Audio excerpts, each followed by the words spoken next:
disais tout à l'heure. J'ai plus mes écouteurs.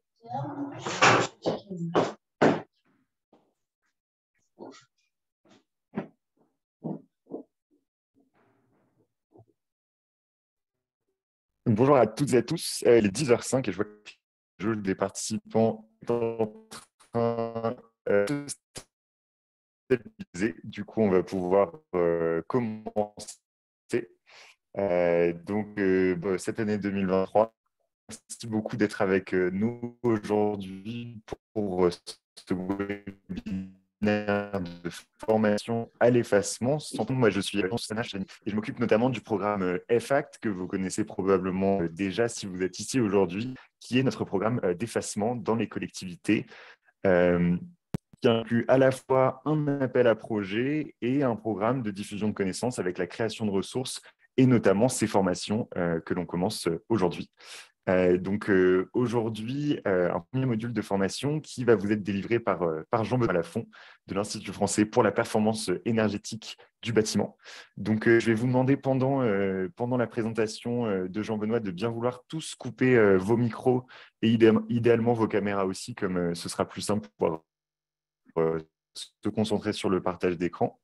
Et on aura évidemment à la fin de la présentation de Jean-Benoît un temps d'échange tous ensemble.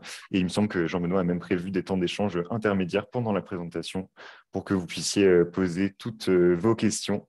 Donc en tout cas, merci beaucoup d'être avec nous aujourd'hui. Et pour celles et ceux qui ne l'ont pas encore fait, il y a le QR code que Jean-Benoît a déjà montré sur la présentation. Et je laisse la main à Jean-Benoît pour la suite. Merci Adam. Bonjour à toutes et à tous. Déjà, meilleurs vœux en cette nouvelle année que je vous espère excellente. Je vais vous remettre le QR code pendant que peut-être je donne un petit peu en deux mots l'IFPEB. L'IFPEB, c'est l'Institut français de la performance du bâtiment. On est donc une association qui vise avec les membres à œuvrer pour la transition énergétique et environnementale. Les membres mettent à disposition leurs outils, leurs expertises et la bonne énergie pour qu'on puisse avancer ensemble. Et dans ce cadre-là, on adresse, on va dire, le secteur privé et également le secteur public. C'est aussi l'objectif d'aujourd'hui et de la mission que l'on porte avec la FNCCR. Donc, merci Adam pour ces propos introductifs. Je vous propose de bien sûr scanner le QR code il y a quelques questions, il y en a 5-6 pour qu'on apprenne à se connaître ensemble.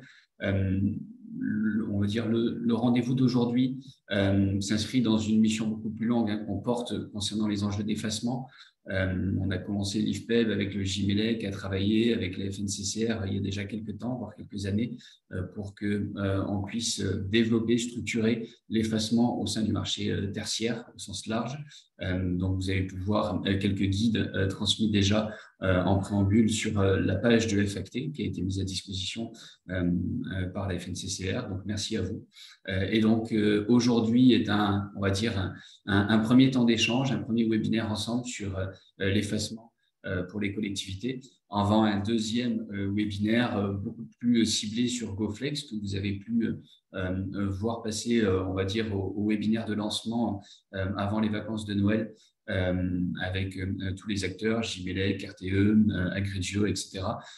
Et donc, voilà, c'est on va dire, un temps, on va dire, un privilégié avec vous. Donc, merci d'être aussi nombreux pour pouvoir mettre ces premières briques d'effacement pour mettre, on va dire, ce niveau d'acculturation avant d'aller basculer sur un temps plus technique avec l'indicateur GoFlex, avec la façon de l'utiliser. Et ça, ce sera autour du mois de janvier. Je vous propose, alors j'essaye de voir en parallèle si tout le monde a pu compléter. Je vois qu'il y a 15 participants. N'hésitez pas à mettre sur la fenêtre de chat si vous avez des problèmes d'accès au QR code. C'est un petit klaxon. Il y a 6 questions. N'hésitez pas à nous signifier si vous avez quelques problèmes.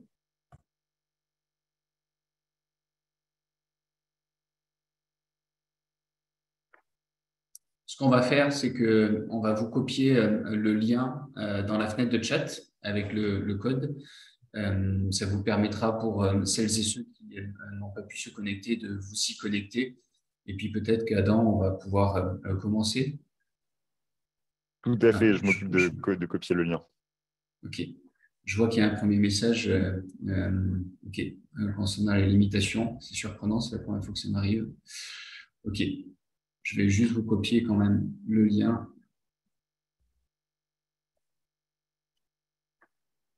Et puis au cas où, on vous donnera accès en suivant de la conférence pour qu'on puisse vous transmettre les derniers résultats avec, on va dire, la globalité des participants.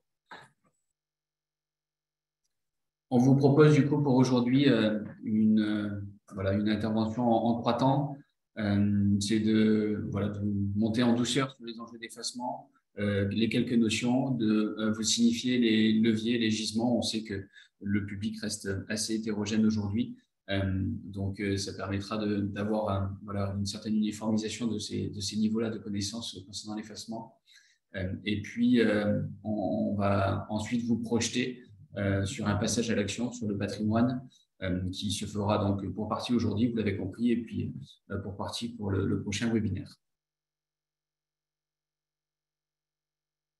Je vais juste, sur la base des quelques participants qui ont répondu, vous montrer les premiers résultats, histoire que tout le monde ait en tête. Je pense que 15 sur la soixantaine.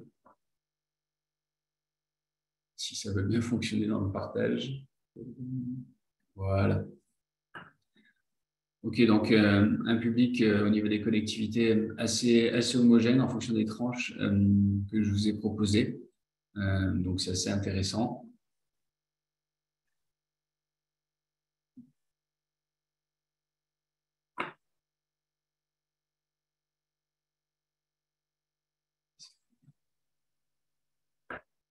Concernant les connaissances sur l'effacement, on voit que dans l'évaluation, on va pouvoir apprendre ensemble, etc.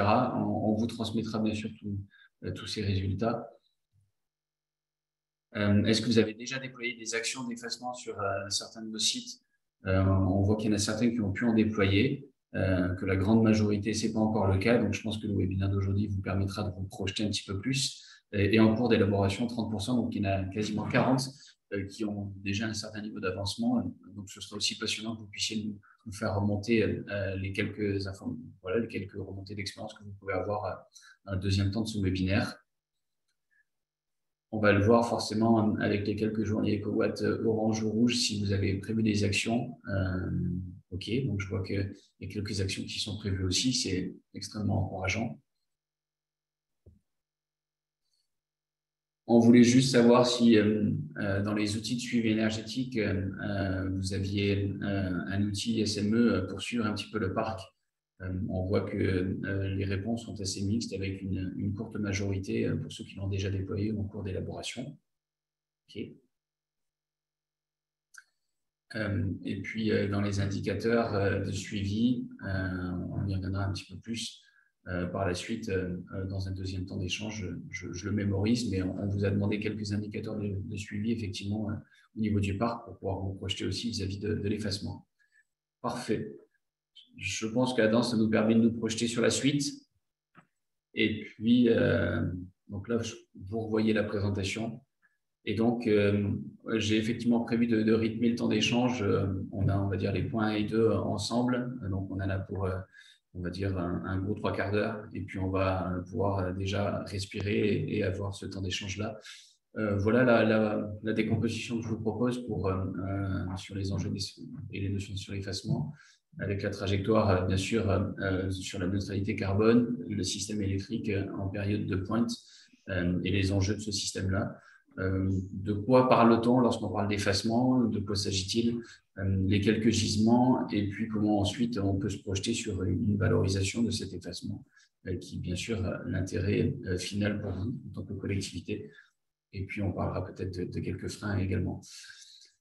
Pour vous projeter, bien entendu, je pense que vous avez tous entendu parler de la trajectoire bas carbone et de la stratégie nationale bas carbone, qui est le corollaire aussi du plan pluriannuel de l'énergie, où on voit que la dynamique est sur cet objectif de moyen et long terme à aller sur la neutralité carbone, et le plan pluriannuel d'énergie, qui est un plan émis tous les 4 ans, vous le voyez, avec un plan qui se termine pour 2023 avant de repartir pour un cycle de 4 ans par la suite.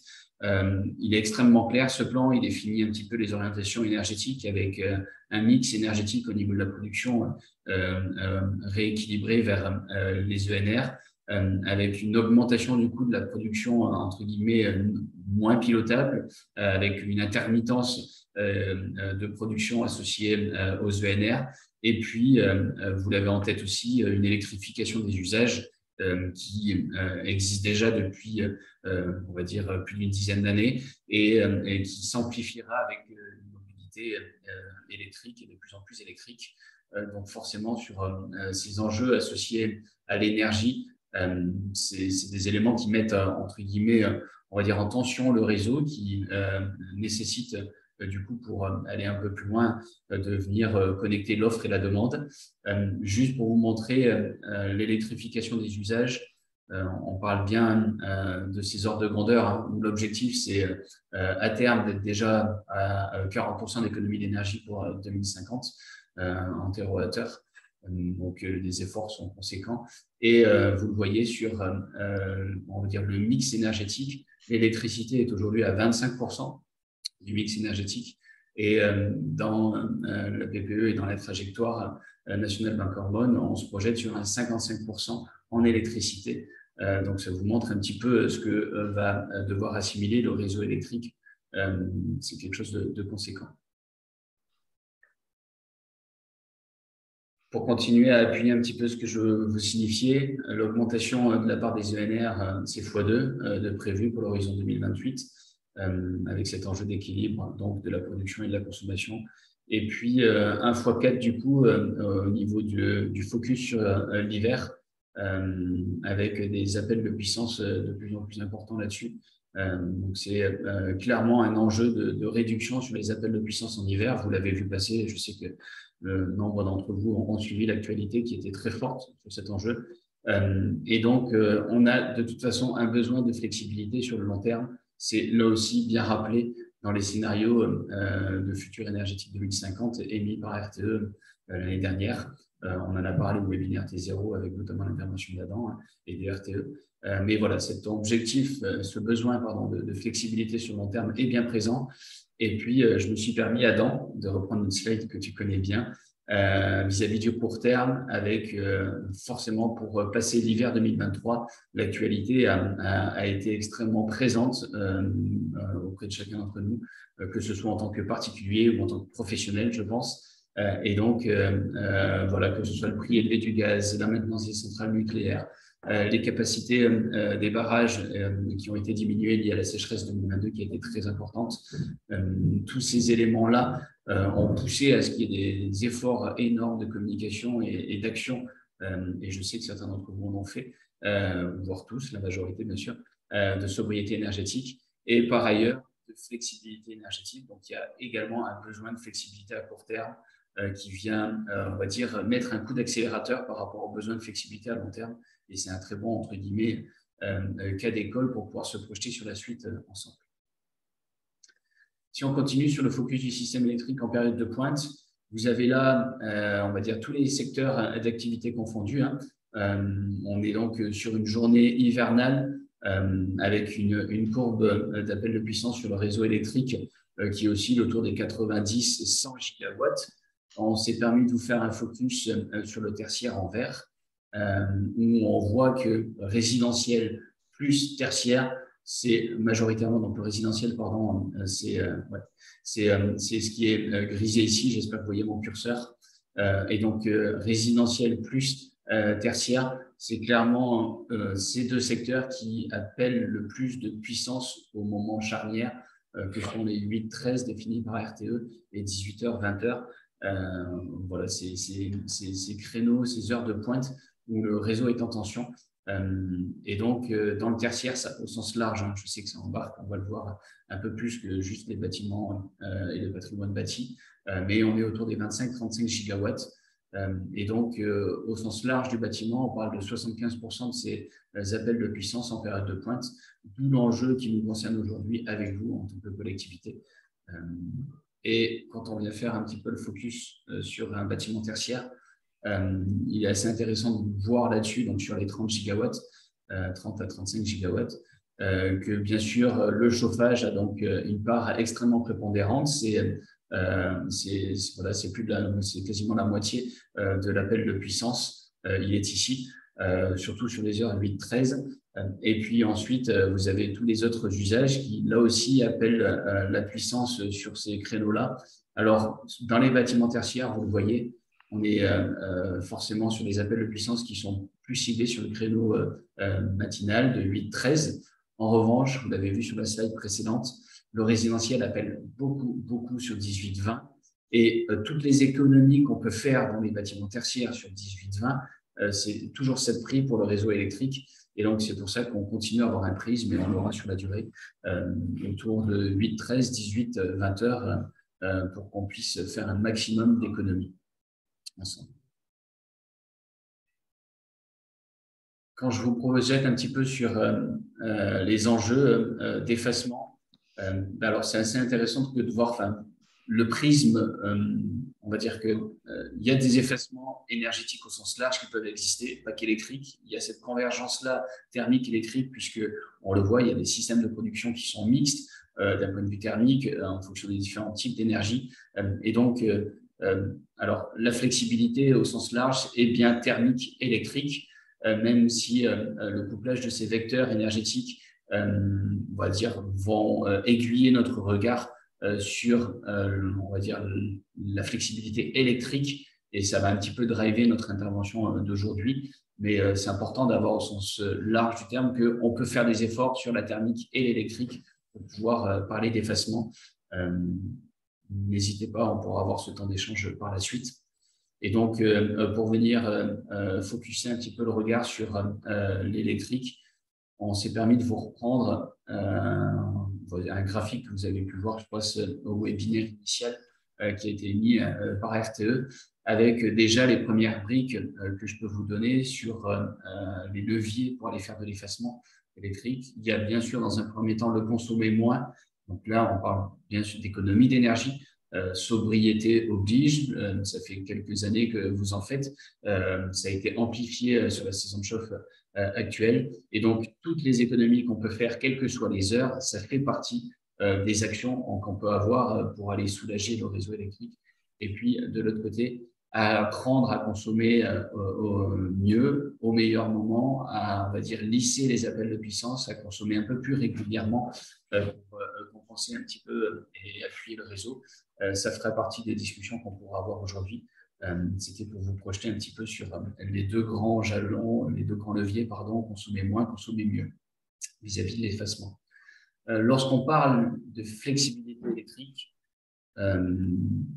il y a du coup de l'effacement, on le voit, pur et dur, associé aux économies d'énergie. Il y a du décalage. Donc là, ce décalage peut arriver par, on va dire, du stockage. Il peut arriver par un décalage temporel du soutirage de l'appel de puissance. Donc là-dessus, ce décalage peut venir de plusieurs interventions de votre part, que ce soit d'un point de vue de régulation ou d'un point de vue systémique avec des systèmes de stockage, etc.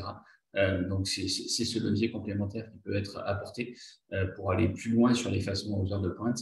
Et puis ensuite, il y a une injection aussi sur le réseau, alors associée par différents systèmes de NR, de capacité thermique, etc.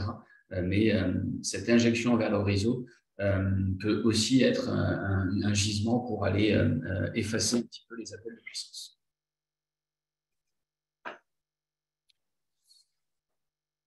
On souhaitait vous faire un petit focus sur deux types on va dire, de flexibilité élec.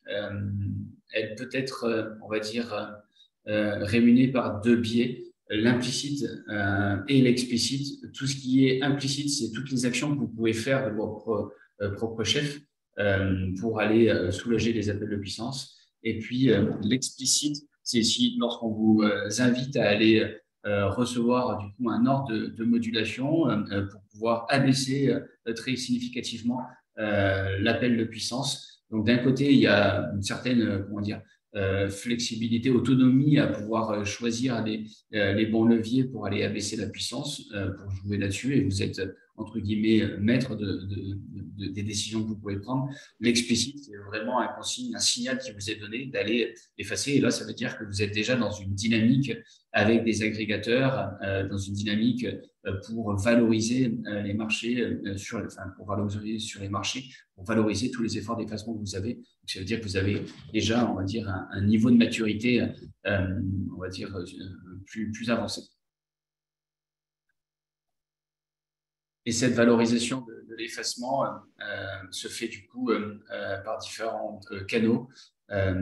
Au niveau de l'effacement implicite, c'est simplement avec une diminution de la consommation, et il peut y avoir une rémunération par un fournisseur que vous avez choisi si vous êtes sur on va dire des heures de pointe avec un tarif adapté là-dessus. Et puis, vous avez par ailleurs donc l'effacement explicite, j'en ai parlé un petit peu plus. En général, sur l'effacement, vous avez deux grands blocs. En énergie, forcément, c'est de l'euro du mégawattheure ou de la puissance associée à la facture. Et puis, d'un point de vue capacité, là, on est tout de suite sur de l'effacement par rapport à du mégawatt effacé ou du kilowatt effacé. Voilà. Je ne reprends pas ce graphique qui vous parle un petit peu du signal d'activation lorsque vous êtes dans l'effacement explicite, qui vous donne l'ordre à J-1, ça dépend on va dire des mécanismes, mais qui vous signale qu'il va falloir effacer sur certaines heures avant un possible relance. Les deux sont cumulables avec donc la maîtrise de l'énergie qui sera de toute façon valorisée par l'effacement implicite. Et donc voilà, très, très grossièrement, très schématiquement, vers qui se tourner pour valoriser. Déjà, la première brique, c'est via votre fournisseur d'électricité, avec aussi, une fois que vous aurez monté en maturité sur l'effacement, sur on va dire les appels de puissance, avec une optimisation possible de la puissance souscrite. On le voit déjà, on en parlera tout au long de nos interventions, qu'il y a des gisements énormes sur l'optimisation de la puissance souscrite. Ou sinon via RTE, via des appels d'offres. Alors là, c'est des appels d'offres qui nécessitent un gros volume de puissance effacée et dans un autre temps, l'agrégateur qui permettrait de venir être l'intermédiaire entre RTE et vous pour valoriser l'effacement, effectivement, où là aussi, vous avez suffisamment de puissance effaçable. Et, voilà, on y reviendra par la suite. Et il y a donc une réponse assez différente selon du marché, selon les solutions d'effacement. Vous l'avez compris, proportionnellement, les économies d'énergie, c'est une source d'effacement. Donc, ça, c'est des actions de sobriété et d'investissement qui se relaient sur votre facture et donc en lien avec votre fournisseur d'énergie. Vous avez donc des solutions de lissage permanent de cette courbe de charge. Là aussi, c'est faire des décalages un peu passifs, on l'a vu graphiquement. Et là, c'est plutôt du coup des interventions à travers le tarif heure de pointe, heure creuse, et puis, enfin heure pleine, heure creuse, pardon. Et puis, vous commencez à avoir arrivé des solutions d'effacement plus dynamiques, où là, vous êtes plus agile sur l'appel de puissance de votre bâtiment. Et donc, il y a des décalages forts de consommation, plutôt en lien avec du coup l'effacement explicite, ou en lien avec un besoin très fort actuel du réseau électrique, rester à EcoWatt orange ou rouge si ceux-ci sont amenés à arriver pour l'hiver à venir. Et donc là, c'est de l'effacement plus dynamique. Et puis, en lien aussi avec les mesures de sauvegarde, lorsqu'on est dans ces situations-là, avec des délestages, avec, on va dire, une organisation et un plan de bataille à avoir anticipé pour pouvoir se mettre en ordre de bataille sur ces journées-là très spécifiques. Et je vois que nombre d'entre vous ont déjà une partie de ce plan de bataille vu vos réponses au questionnaire initial. Donc, on sera amené à échanger là-dessus, je pense. Je vois que le temps passe. Et puis, voilà donc les quelques limites à la flexibilité qu'on a pu entendre parler lorsqu'on faisait quelques tables rondes, lorsqu'on échange avec certains d'entre vous, que ce soit public ou privé. Il y a tout de suite une inquiétude quand on parle d'effacement, de flexibilité sur, on va dire, le confort, le service rendu ou tout de suite les conditions de travail. C'est important de signifier, tout comme pour les économies d'énergie, qu'il ne faut pas opposer confort, qualité de travail à la flexibilité, sinon on est sûr de ne pas embarquer les occupants C'est donc un petit peu comme, peut-être que vous en avez entendu parler, des concours d'économie d'énergie Cube, d'arriver à embarquer l'humain qui va pouvoir être extrêmement moteur sur ses actions à son niveau, sans pour autant opposer les deux. C'est une première brique fondamentale pour lever cette première limite. La deuxième, c'est effectivement des limites ensuite techniques, forcément en fonction des capacités du bâtiment à pouvoir effacer, en fonction de pilotage technique qu'il peut y avoir, en fonction de présence de GTB ou non, en fonction de si le bâtiment est chauffé en électrique ou non. C'est important de pouvoir se dire que le bâtiment n'a pas les mêmes capacités pour les mêmes gisements pour aller faire de l'effacement. Et on vous projettera un petit peu sur votre parc avec quelques clés pour pouvoir, on va dire, isoler, centrer, focuser quelques bâtiments à très fort potentiel. Et puis ensuite, la dernière contrainte, enfin l'une des dernières contraintes qu'on peut voir, elle est aussi réglementaire. Voilà, c'est important de se dire que la réglementation existe d'un côté, qu'il y a des efforts et des plans de bataille qui peuvent être faits tout en prenant en compte les réglementations, sans pour autant que sur l'éclairage, la ventilation, il y ait, on va dire, des inquiétudes plus élevées. Alors, on sait que c'est un sujet à adresser au sens large avec le juridique, etc., et que la FNCCR poussera aussi cet enjeu-là pour pouvoir donner des clés de décryptage juridique d'un côté, réglementaire, par rapport à l'effacement et jusqu'où on peut aller pousser ce plan de bataille dans les journées où on a de grands besoins. Adam, si tu veux compléter, n'hésite pas, tu me coupes, tu interviens, il n'y a pas de souci. Ça marche, c'est très complet. Ok. Il y avait peut-être un dernier point qu'on n'a pas dans cette slide-là, mais je pense que vous avez en tête que on va dire que dans le marché tertiaire, l'effacement est quelque chose potentiellement de plus diffus sur un bâtiment. Historiquement, l'effacement existe dans les secteurs industriels parce que les gisements sont très importants et dans des ordres de grandeur très élevés. Et donc, il y a une dernière limite. Alors, elle n'est plus associée au bâtiment, mais c'est plutôt organisationnel et de marché auquel la FNCCR travaille, nous travaillons. C'est d'arriver à, on va dire, regrouper des bâtiments à fort gisement d'effacement pour pouvoir ensuite aller le valoriser sur des marchés avec des agrégateurs. Vous l'avez vu au webinaire initial, c'est aussi l'enjeu de toute la dynamique qu'on anime ensemble avec Jimelec, RTE, et pour créer cette plateforme qui vienne un petit peu connecter cette offre et la demande sur l'effacement. Donc, il y a cet enjeu que de se regrouper, de s'unir. Vous savez très bien le faire par les syndics d'énergie aussi que par ailleurs, mais de se regrouper pour pouvoir isoler et mettre en avant des bâtiments à plus fort potentiel pour avoir des marchés conséquents d'un point de vue on va dire, du mégawatt effaçable.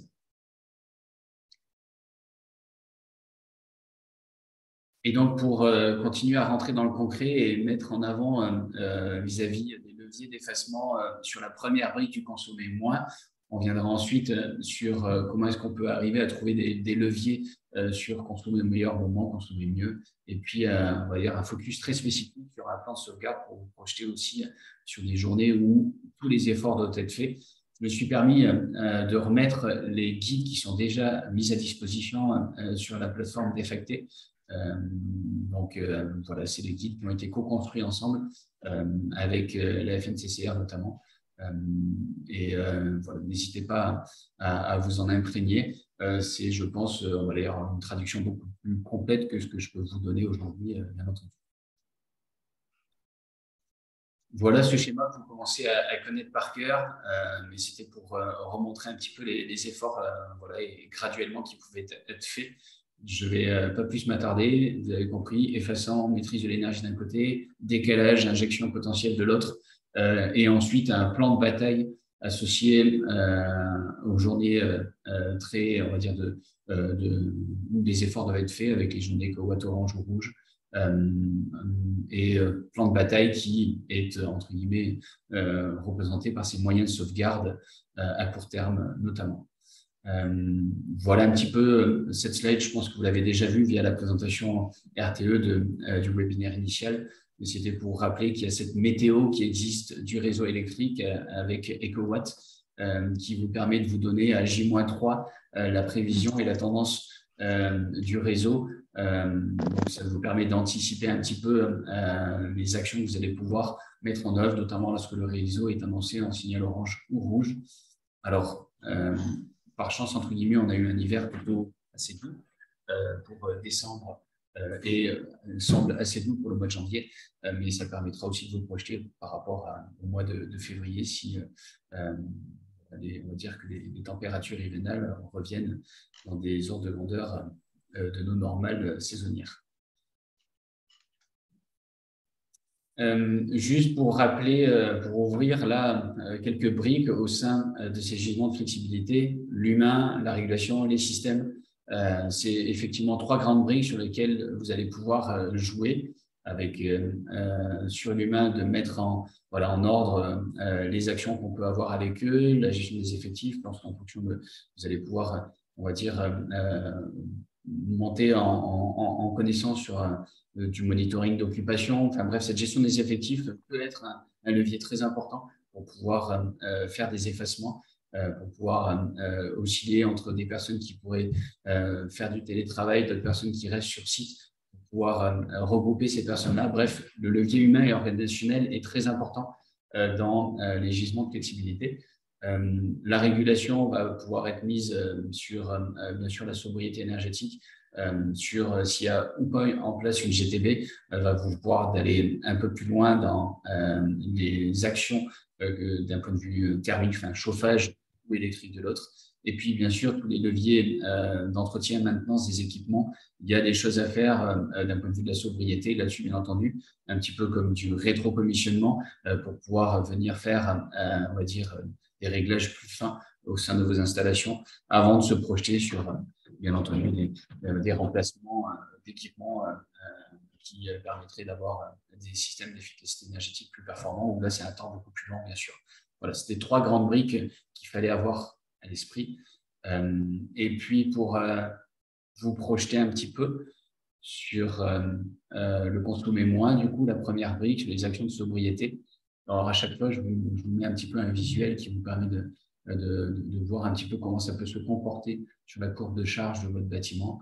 En gris, c'est la baseline, hein, si vous n'aviez pas fait d'action spécifique, de mesures spécifiques. Et en bleu, c'est comment est-ce que du coup, le bâtiment peut se comporter. Bon, voilà, c'est très schématique, c'est très synthétique, et ça permet de voir dans les leviers de sobriété les grandes actions. Alors là, je vais aller assez vite, hein, mais l'optimisation de la consigne de température, bien sûr, la gestion de l'intermittence, les réduits.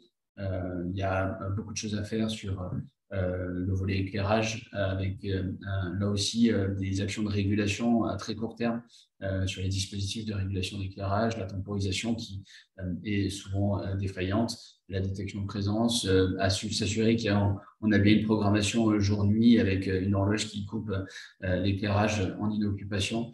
Bref, il y a différents leviers sur l'éclairage là-dessus.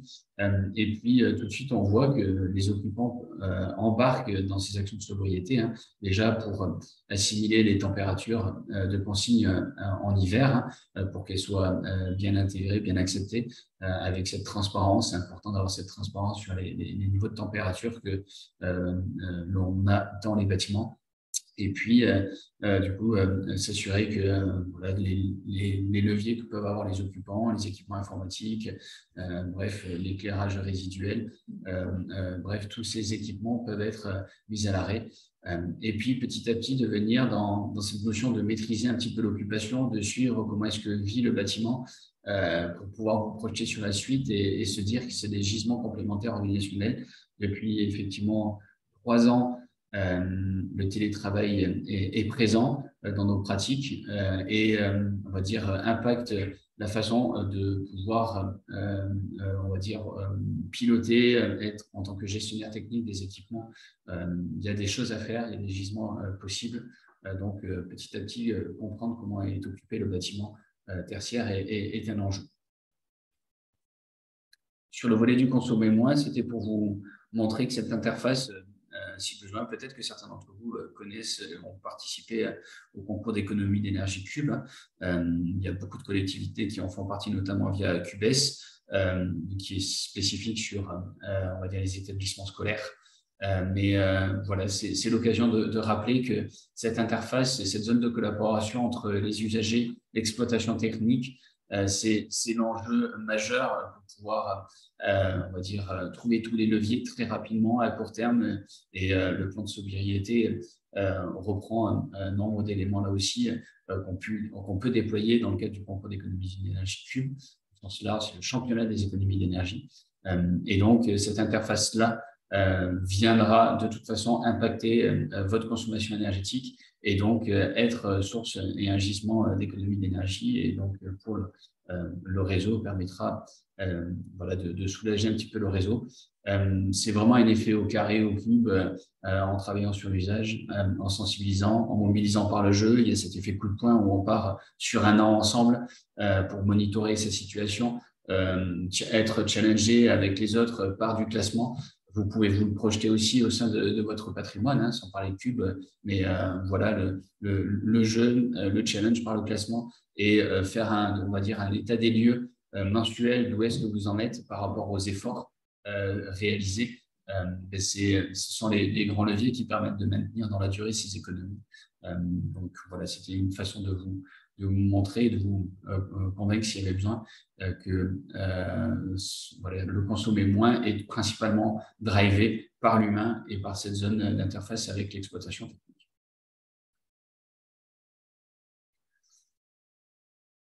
Je vous propose juste de faire un petit focus parce que sur lorsqu'on fait de l'effacement, est-ce que l'effacement, enfin on a souvent entendu parler avec la FNCCR, ça a été, on va dire, une réaction assez forte depuis quelques années de se dire je fais de l'effacement, est-ce que je peux avoir du rebond sur ma consommation énergétique?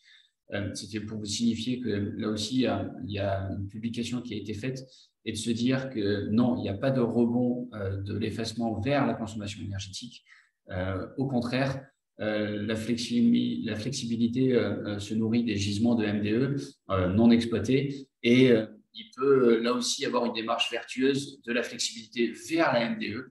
Donc, la flexibilité ne nuit pas à la MDE. Hein. C'est une façon aussi de venir monter en connaissance sur ces équipements, de s'entraîner, de jouer, aller faire de l'effacement sur les équipements techniques. C'est une façon que de suivre aussi le parc et la consommation énergétique. Et bien au contraire, il n'y a pas d'effet rebond, voire même il y a des témoignages qui montrent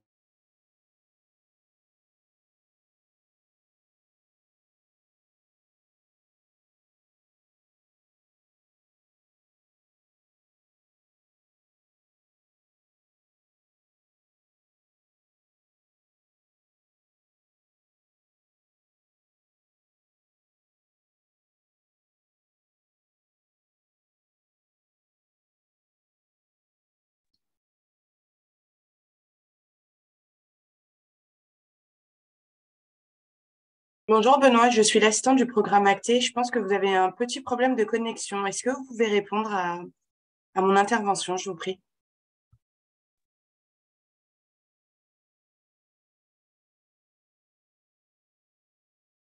Alors effectivement, la connexion était mauvaise de notre côté aussi. Du coup, on pensait que c'était nous qui avions coupé et pas Jean-Benoît, mais je pense que c'est bien Jean-Benoît qui a eu une coupure. Donc on va l'attendre quelques instants. Oui, excusez-moi Adam, je me suis fait sortir de Zoom. Alors, Ah, attendez. zut. Ouais, c'est pour ça que vous m'entendez plus. Je me reconnecte et Pas de souci, désolé. Je crois qu'il y a eu une petite coupure avant. il y a une Merci coupure. pour vos réponses. Ok. Alors Désolé attendez. Jean-Benoît. Écoutez, c'est la première fois que ça m'arrive.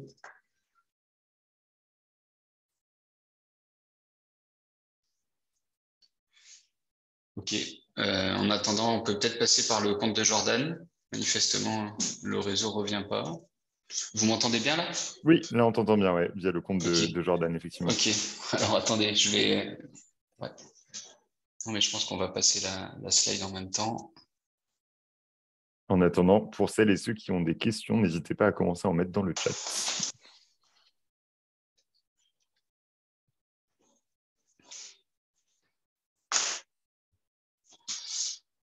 Est-ce que, Adam, tu penses qu'on peut partager la présentation via le compte de Jordan?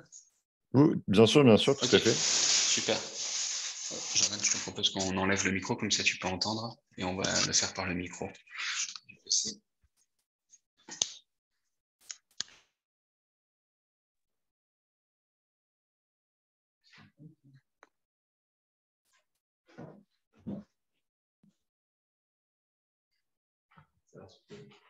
Ouais, merci.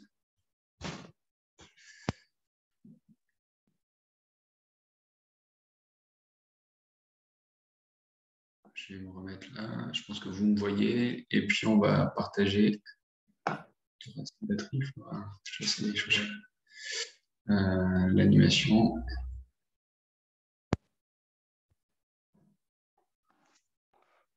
Et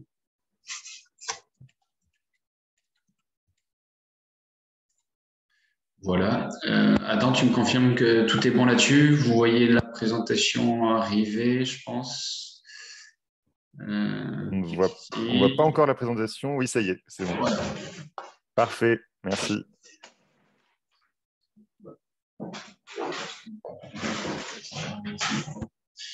Parfait. Veuillez m'excuser pour quelques minutes. Donc voilà, j'en étais sur le fait que la flexibilité pouvait être source d'enrichissement de la maîtrise de l'énergie et qu'on va dire que c'était un cercle vertueux qui pouvait s'installer entre maîtrise de l'énergie, sobriété et flexibilité. Si on se projette un petit peu sur la brique du consommer mieux, avec de l'effacement, sans aller pour autant sur du décalage, on s'est permis, alors là vous avez beaucoup de choses, mais vous le retrouvez aussi dans les guides, concernant les différentes actions que vous pouvez mettre en œuvre. Déjà se préparer pour aller se mettre en tension avec ce plan de bataille, un petit peu ce plan de sauvegarde pour les journées EcoWatt. C'est bien sûr une préparation qui se fait. Vous l'avez montré en répondant que vous étiez déjà prêt pour certains d'entre vous. Mais ce plan de préparation se fait sur l'humain, sur la technique. Faut du coup avoir bien en tête comment la régulation peut se faire au niveau des équipements et des organes de pilotage pour pouvoir se projeter ces journées-là très spécifiques. Ensuite, de communiquer et de sensibiliser auprès des occupants, vous l'avez compris, c'est un enjeu majeur dans l'acceptation. Et puis de venir commencer petit à petit à se dire qu'il y a des gisements d'occupation, la densification de l'occupation dans certaines zones du bâtiment peut être source d'effacement et d'économie d'énergie en fonction des capacités du bâtiment, là aussi à se mettre en mode réduit dans certains endroits. Donc peut-être qu'on pourra échanger là-dessus sur certains d'entre vous se projettent. Venir aller plus loin sur les températures de consigne et se dire qu'il y a une sorte d'abaissement complémentaire d'1 degré dans ces journées-là un peu spécifiques pour se mettre en ordre de bataille. Et vous pouvez aller par exemple aussi sur l'eau chaude sanitaire qui, on le voit dans les actions qui ont été faites cet hiver, ont pu être coupées, arrêtées et sans que ça pose un problème, on va dire, majeur dans les pratiques. Donc, l'eau chaude sanitaire peut être un levier d'optimisation et d'effacement, de couper les résistances électriques des ballons d'eau chaude, voire de se dire d'être sur de l'eau froide principalement. Venir se projeter sur des coupures de certains équipements, les écrans d'accueil, dans les salles de réunion, s'assurer qu'au niveau des équipements informatiques, tout peut être effacé sur ces journées-là. Et puis, c'est peut-être l'un des gros enjeux aussi au niveau de la ventilation lorsque le bâtiment est équipé de centrales de traitement d'air.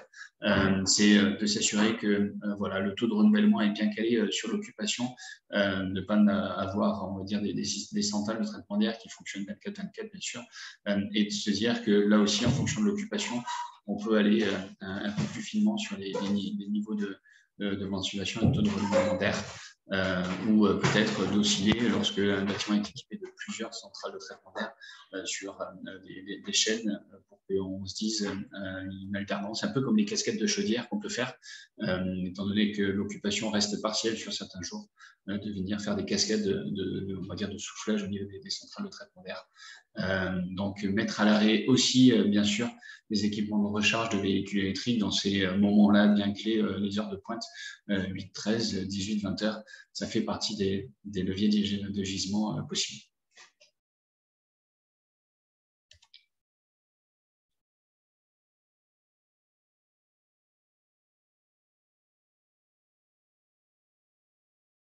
Et là, je voulais vous mettre en avant un petit peu, on va dire, à quoi pouvait ressembler une journée un peu très spécifique EcoWatt au rouge. Alors, c'est RTE qui a fait cette infographie qu'on trouve très bien fait. Et donc, sur la journée, c'est de se dire que vous retrouvez un petit peu les briques que voilà, on distille depuis quelques temps, les économies d'énergie, la sobriété, penser au meilleur moment, et puis se mettre en tension dans ces journées-là, EcoWatt, rouge ou orange, et de venir donc sur toute la plage temporelle, les consignes de température, se dire qu'il y a eu des efforts de fait sur l'éclairage, s'il y a du relamping, et puis on le voit de plus en plus, le relamping est quelque chose désormais d'assez courant, que ce soit dans les collectivités ou côté tertiaire privé. Et puis ensuite, se mettre en ordre de bataille pour connaître un petit peu la réponse thermique du bâtiment et pouvoir commencer à faire du décalage, se dire qu'on vient préchauffer les locaux avant que les occupants arrivent, et de se dire qu'on a voilà, un certain matelas lié à l'inertie du bâtiment, et de se dire qu'on est à plus de 21-22 degrés pour qu'on puisse ensuite venir jouer sur cette inertie du bâtiment pour abaisser les appels de puissance, notamment lorsque vous êtes en chauffage électrique. Et de la même façon, lorsque vous pourrez, en fin de journée, vous assurer qu'à partir de 18 h, il y a déjà une occupation beaucoup plus partielle dans les locaux, et donc de vous assurer que le chauffage est déjà en mode réduit sur ces moments-là. Vous pourrez jouer sur l'inertie. Là aussi, pour la ventilation, vous avez la capacité de venir jouer sur les débits de ventilation, et puis de vous assurer aussi que l'éclairage est bien coupé dans les locaux, et là de se dire que l'occupant est avec vous, est un ambassadeur, et s'assure que voilà, il n'y a pas de consommation résiduelle lorsqu'il est encore présent sur ces créneaux-là. Il sera très important. Voilà pour les quelques exemples. Si je peux aller plus loin sur ces journées spécifiques EcoWatt, on le voit, il y a certains partenaires qui sont allés jusqu'à, si vous avez un restaurant d'entreprise ou si il y a une cantine, enfin bref, une cuisine dans les établissements scolaires que vous pouvez avoir par ailleurs, c'est de venir sur ces journées-là très spécifiques, faire un menu un peu plus ciblé vers le froid, qui nécessite moins de consommation de cuisson, donc faire d'anticiper avec les agents de cuisine un menu un peu plus spécifique. On le voit, voilà, certains partenaires se sont projetés sur cette dynamique-là dans ces journées très, très particulières pour abaisser les consommations liées au process cuisine notamment. Voilà. Et puis vous reprenez un petit peu toutes les actions que j'ai pu vous signifier par ailleurs. C'est juste qu'on les a repositionnées un peu dans le temps pour que ça puisse un petit peu vous projeter vers ce plan de bataille dans ces journées très spécifiques et de les avoir avec cette vision temporelle. Alors, Jordan me dit que je crois qu'on a retrouvé, parfait, on a retrouvé le réseau du côté de mon PC. Je vais juste switcher, si vous me le permettez.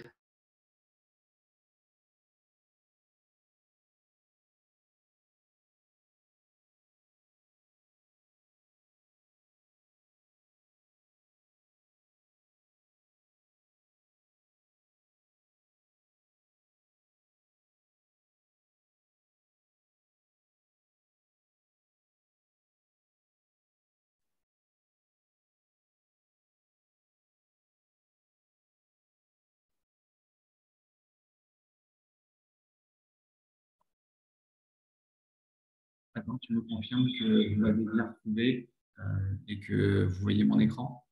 C'est parfait, oui. On t'a retrouvé sur ton compte. Voilà pour les journées EcoWatt et ce plan de bataille un peu plus spécifique. Je vois qu'effectivement, il y a quelques questions qui ont été posées entre-temps. Ce que je vous propose, c'est qu'on a bientôt fini cette deuxième partie. On les reprendra également dans la session d'échange. Là, c'était pour vous donner quelques ordres de grandeur qu'on pourrait avoir vis-à-vis de l'effacement. Alors, bien sûr, c'est extrêmement fluctuant en fonction de votre bâtiment, de son système de chauffage, dans l'électrique électrique, de s'il est très ancien ou pas, s'il y a eu du coup des efforts de fait sur les puissances souscrites ou installées. Donc, c'est bien sûr des chiffres qui sont à consolider sur la durée. Hein. On les a fait au dire de retour d'expérience de certains sites et au dire d'experts. Mais bien entendu, on va dire que la saison en cours et les efforts qu'on va développer ensemble vis-à-vis du programme affecté nous permettront de consolider ces chiffres, mais on trouvait ça important que vous commenciez à avoir des ordres de grandeur. Voilà. Et ces ordres de grandeur vous montrent qu'entre du bureau, du commerce, ça va être assez différent. On n'a pas ces éléments-là pour encore les établissements scolaires où les gisements sont peut-être légèrement plus faibles, vu qu'il y a moins d'équipements électriques. Mais en tout cas, déjà sur les bureaux, on voit ces premiers ordres de grandeur, notamment avec un indicateur qui devrait être un petit peu comme le kilowattheure par mètre carré sur la consommation d'énergie. C'est un petit peu l'indicateur effaçable en VA par mètre carré. C'est un petit peu la traduction on va dire du kilo, enfin du watt par mètre carré, mais associé à l'électrique, bien sûr. Et donc, voilà, ces quelques ordres de grandeur-là, on apprendra ensemble à les consolider. Je vois qu'il y a quelques commentaires qui disent que ça cascade un petit peu au niveau du son. De mon côté, c'est bon. Donc, je pense peut-être que ça vient de votre côté, monsieur Leca. Ok. Peut-être que c'est important que vous puissiez me voir encore. N'hésitez pas à me dire attends, si je dois couper ma caméra. Voilà. Et puis, de venir faire quelques focus au niveau des différents usages. Alors là, c'est au sens large de l'effacement, pas forcément sur la saison de chauffe, mais on le voit, il y a des leviers d'effacement sur le refroidissement assez majeurs dans le parc tertiaire. Donc là, c'est plutôt pour la consommation électrique et froid. Ensuite, le chauffage, c'est le poste entre guillemets le plus important en saison de chauffe. La ventilation, il peut y avoir des gisements très élevés. Alors là, avec une plage qui est encore plus grande en fonction d'où est-ce que vous partez, si effectivement il y a un système mécanique ou pas de ventilation. Et puis, l'éclairage et le chaude sanitaire sont les deux autres leviers. Alors, peut-être plus facilement déployables pour vous, mais qui représentent proportionnellement peut-être un peu moins, mais il faut aller les chercher. 10 à 20%, c'est l'ordre de grandeur grande masse. Écoutez, sachez qu'on a des partenaires, on va le voir avec quelques retours d'expérience, où dans les journées très spécifiques, on peut aller plus loin. Donc, chez les journées EcoWatt orange ou rouge, on peut aller plus loin dans ces ordres de grandeur en pourcentage. Donc, c'est extrêmement encourageant. Voilà.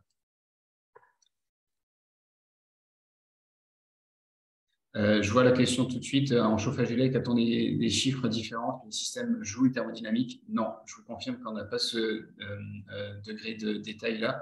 Mais c'est vrai que ça pourrait être intéressant d'aller un peu plus loin dans les analyses. Il nous faut remonter beaucoup de données pour ça. Et puis, bienvenue s'il y a certaines collectivités qui souhaitent aller vite là-dessus dans l'accompagnement qu'on peut faire aussi vis-à-vis de GoFlex et de la plateforme GoFlex à venir. On est très preneur de pouvoir enrichir ce type de retour d'expérience avec vous.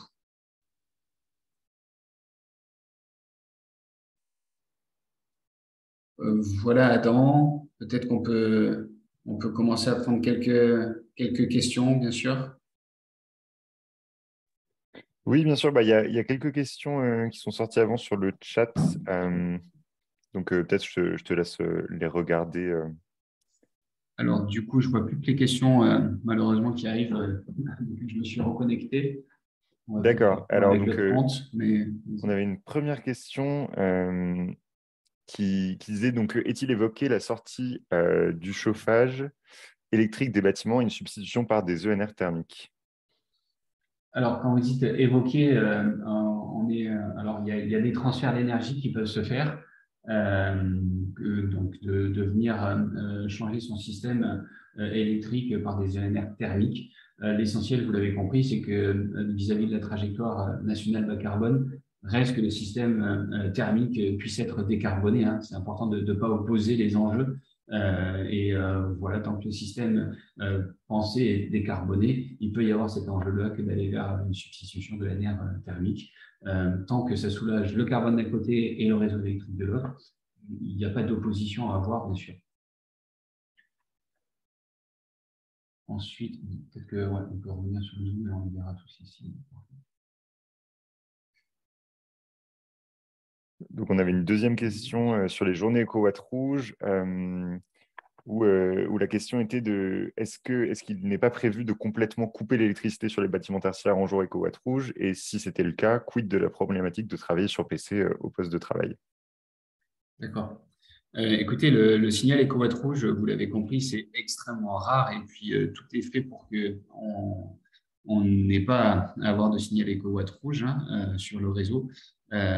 Pour autant, ce ne serait pas non plus l'intégralité des bâtiments tertiaires. Les communications que RTE a pu faire, c'est sur des zones très spécifiques, sur du très court terme.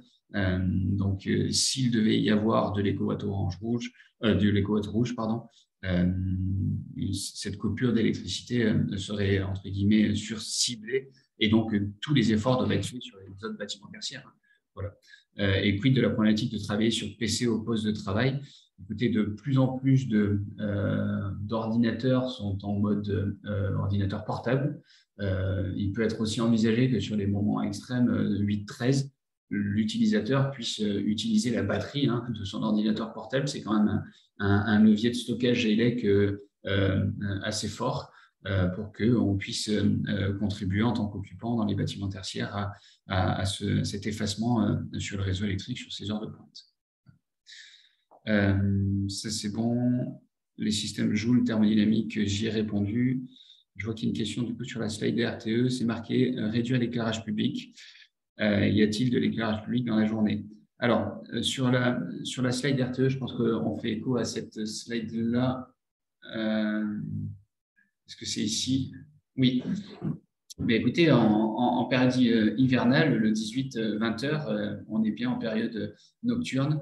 Et donc, RTE, lorsqu'il parle des gisements au sens tertiaire du terme, sur le parc tertiaire, ils englobent effectivement l'éclairage public. Dans les premières courbes de charge que je vous ai montrées au tout début, il y a là aussi l'éclairage public, donc c'est pour ça que RTE communique en tant que tel. Et donc, entre 6 et 8, et voire même 6-9 et puis 18-20 heures, il peut y avoir des efforts faits des communes, et d'ailleurs certaines ont communiqué en tant que telles dans ces journées-là sur une réduction de l'éclairage public lorsqu'elles peuvent le faire et qu'elles sont dans cette dynamique. Mais c'est effectivement décorrélé du bâtiment tertiaire en tant que tel et peut-être de notre point d'aujourd'hui. Je vois Yann Le Bouteiller. Bonjour, nous cherchons à mettre en place des box de charge de nos véhicules électriques permettant de fonctionner dans les deux sens, réinjecter vers le bâtiment ou vers le réseau, vers effectivement les batteries de véhicules. Est-ce que cela rentre dans le cadre de l'effacement? Avez-vous des informations sur ce sujet? Alors là, on serait en plein dans la réinjection. Alors, vous êtes dans une solution effectivement extrêmement innovante, mais qui commence à se déployer sur le marché. Et effectivement, les véhicules électriques peuvent, et c'est l'objectif, venir être source de stockage et peuvent réinjecter vers le bâtiment pour que le bâtiment lui-même efface encore un peu plus sur ces heures-là. Donc, peut-être que Yann, vous pouvez prendre la parole. Est-ce que Adam, on peut faire cet échange aussi un peu plus dynamique? Si Yann voulait souhaiter prendre la parole pour compléter. Avec grand plaisir, oui. D'autant que c'est très intéressant comme solution. On vous entend. Oui, parfait. Oui, donc nous, on est une toute petite collectivité, on est une 60aine d'agents, on est le SDEC Énergie. Par contre, on a un gros parc de véhicules électriques et de ce fait-là, par rapport à EcoWatt, on a réfléchi à envisager de réinjecter le surplus de nos batteries lors des alertes. La difficulté aujourd'hui qu'on a, alors bon, on ne s'est pas encore beaucoup penché sur le sujet faute de temps. Mais la difficulté aujourd'hui qu'on a, c'est que toutes les voitures ne le permettent pas. On a un gros parc de Zoé et apparemment les Zoé ne le permettent pas, mais on aurait un véhicule, une Nissan Leaf qui, elle, le permettrait. Alors après, on en est au tout début. Moi, j'aurais espéré que éventuellement des personnes de ce webinaire aient déjà mené cette étude pour lâchement copier ce qu'ils avaient fait. Mais bon, si ce n'est pas le cas, tant pis, on va regarder de notre côté, puis on vous transmettra les infos plus tard. Ouais. Déjà, on prend la demande et puis on va en discuter avec la FNCCR. Alors, je ne suis pas effectivement le plus sachant, c'est un métier à part entière associé à la mobilité, mais on sait que ça arrive. Il y a effectivement, vous l'avez dit, certains véhicules qui le permettent, d'autres non, en fonction des types de batteries. Là aussi, au niveau des bornes de recharge, il y en a certaines qui sont bidirectionnelles, etc. Donc, c'est une question qui est d'une une certaine maturité. Donc, merci Yann de la poser.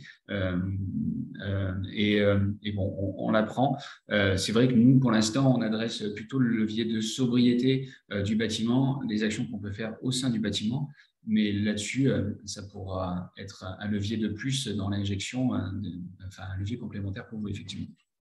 Ok. Si je peux rebondir là-dessus, effectivement, on n'a pas forcément les réponses tout de suite. Par contre, Yann Le Bouteiller, on va créer un groupe de travail flexibilité au sein de la FNCCR et qui regroupera toutes les collectivités intéressées, pas que adhérentes, mais notamment celles qui voudraient postuler à notre programme EFAC. Je vais en reparler à la fin. Et donc, on vous invite, si vous voulez travailler sur ce type de sujet, on vous invite à rejoindre le GT et on pourra éventuellement se faire une séance ou une partie de séance sur cette question. Eh ben, tout à fait, tout à fait. Alors, ce ne sera pas forcément moi, mais on a quelqu'un qui arrive lundi prochain, donc il n'était pas là aujourd'hui pour travailler sur ce sujet. Donc, ce sera certainement lui. Vous le verrez la semaine prochaine, dans 2 semaines. Pardon. Merci en tout cas. Ok. Je vois quelques commentaires. Yannick Maz, est-ce possible d'avoir des informations pratiques sur la modernisation des installations effectuées pour pouvoir piloter la réduction de puissance? Piloter déjà, on a, je pense, transmis quelques éléments pour pouvoir se projeter sur des leviers d'effacement.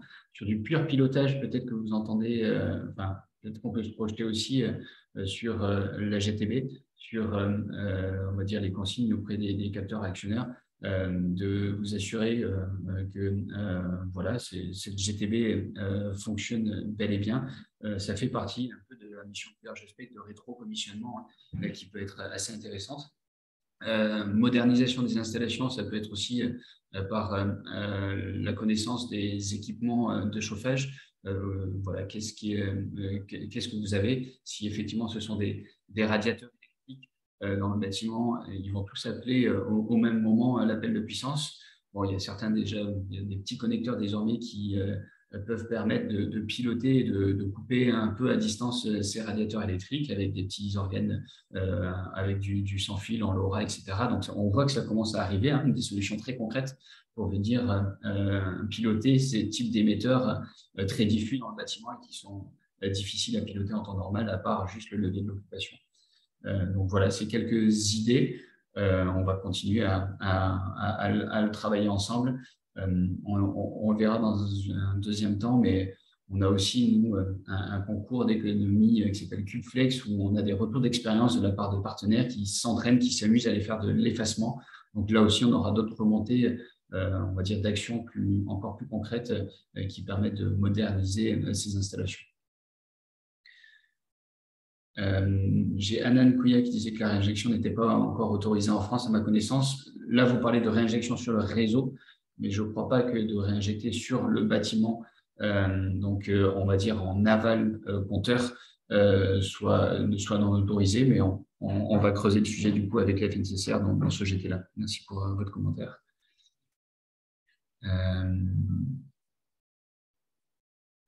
Je vois un autre commentaire sur les véhicules, on en a un peu parlé. Difficile de réduire alors l'énergie primaire. Est-ce que c'est ça? Est-ce que c'est les heures sur le créneau 18-20 où sa fonction sécuritaire est la plus importante?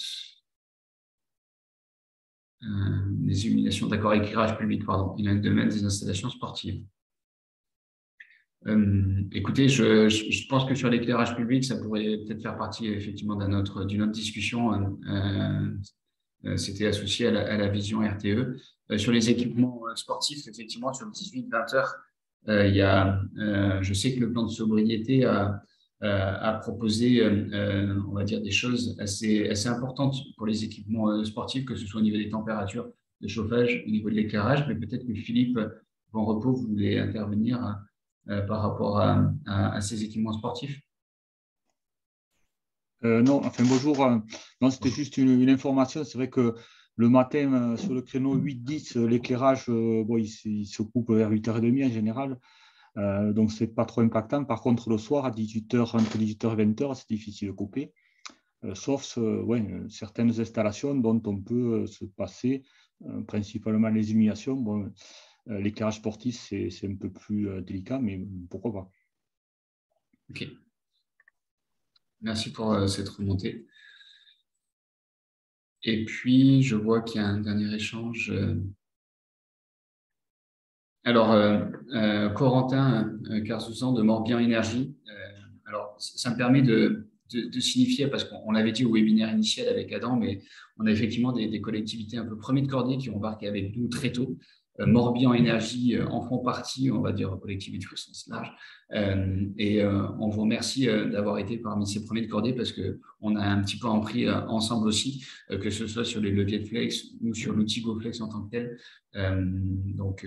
Voilà, on pourra en discuter sur ces premiers de cordée pour les mettre en avant aussi et se retrouve sur les publications qu'on a pu vous transmettre et qui signifiait un projet de R&D sur effectivement le côté véhicule tout gris.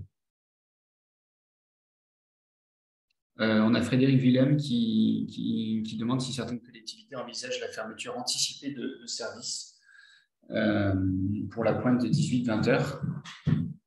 Alors écoutez, moi j'en ai pas entendu parler. Alors j'ai entendu dire qu'il y avait certaines collectivités qui avaient complètement fermé certains services comme les centres nautiques pour des raisons bien sûr de coût principalement vu les coûts d'énergie.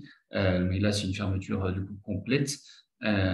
Pour les enjeux d'effacement, j'en ai pas entendu parler. Est-ce que Adam, tu as eu quelques échos? Non, moi non plus, j'ai pas eu d'exemple de ce type de fermeture pour la pointe 18-20. Après, peut-être qu'il y a des personnes qui ont des retours d'expérience qui sont là aujourd'hui et qui sont à même de nous dire. Moi, j'ai pas eu d'écho de ça à ce stade.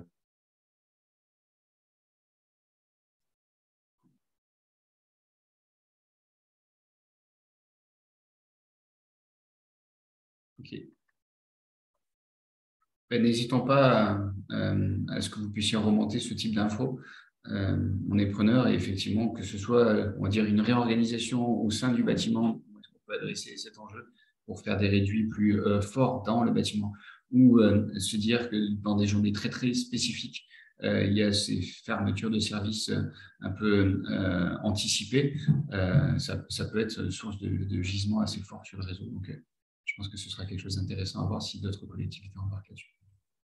Tout à fait, ouais.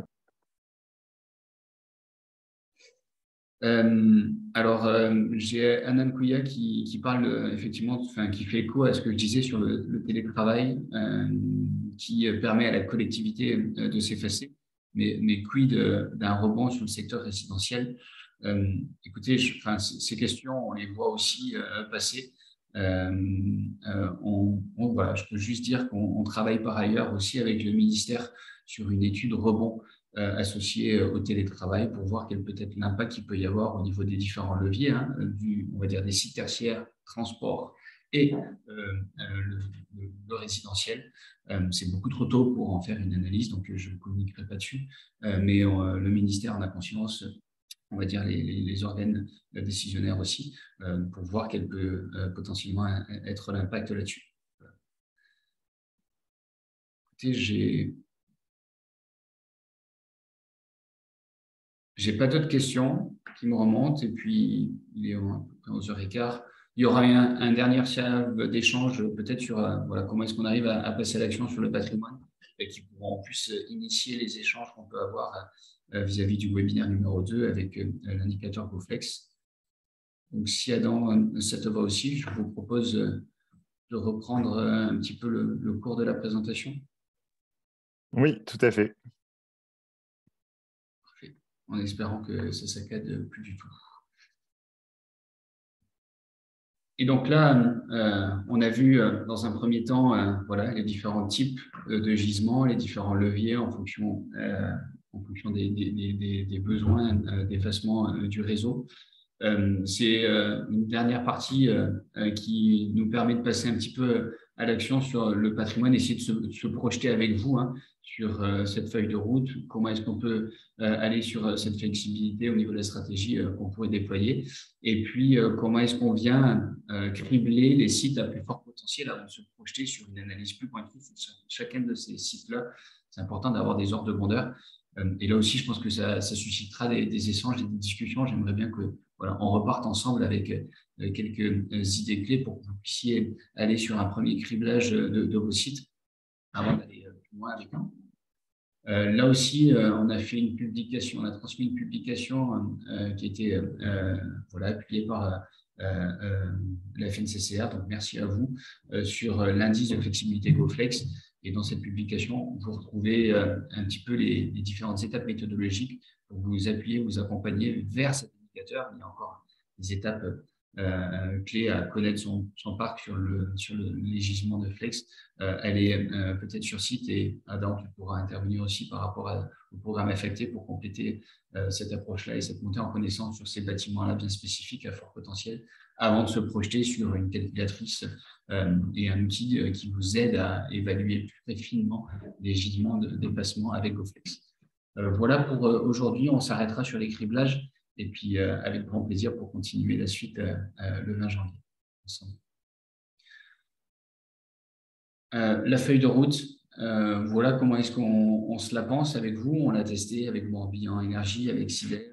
Bref, on a travaillé un petit peu aussi avec eux pour pouvoir vous présenter un peu cette feuille de route.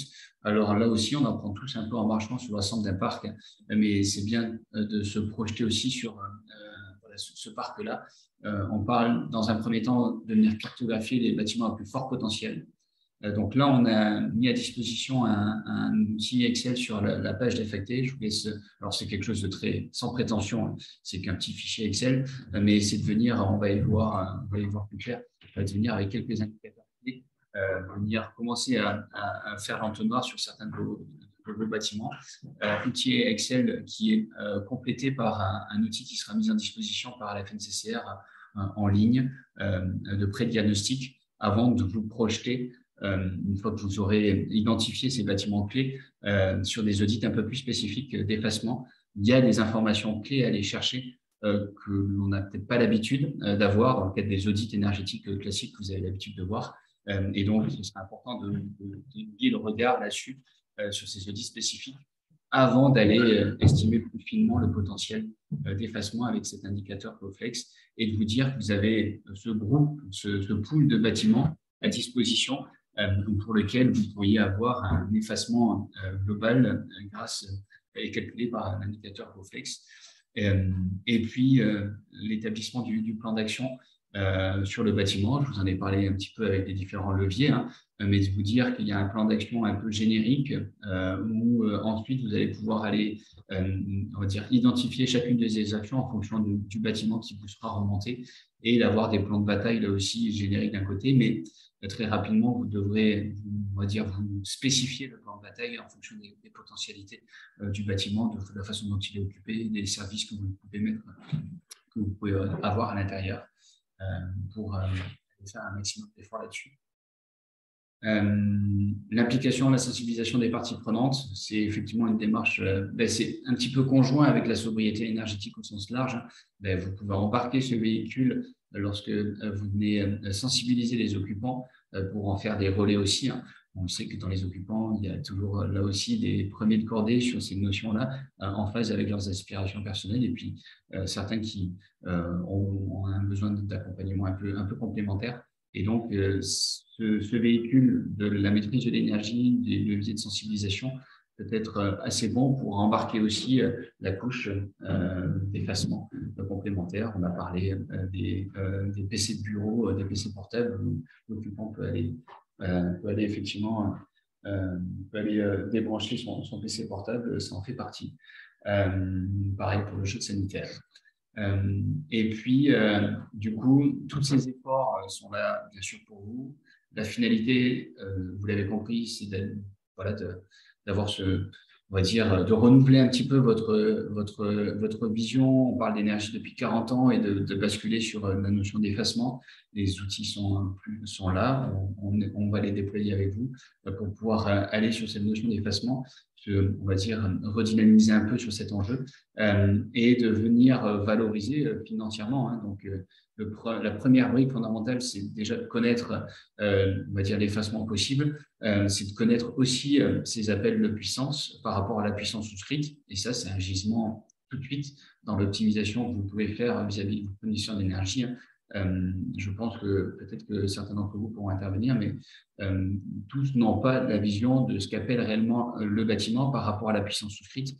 Et on l'a vu par le passé, il y a des gisements énormes. On a une publication là-dessus d'optimisation de la puissance souscrite. Et donc, économiquement, c'est un intérêt fort pour vous. Et puis d'aller du coup sur ces marchés d'effacement, marché capacity, enfin bref, il y a différents types de marchés.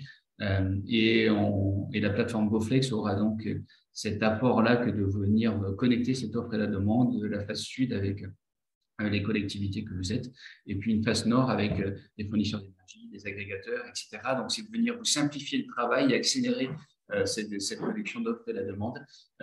Et puis, une fois que vous aurez identifié vos bâtiments.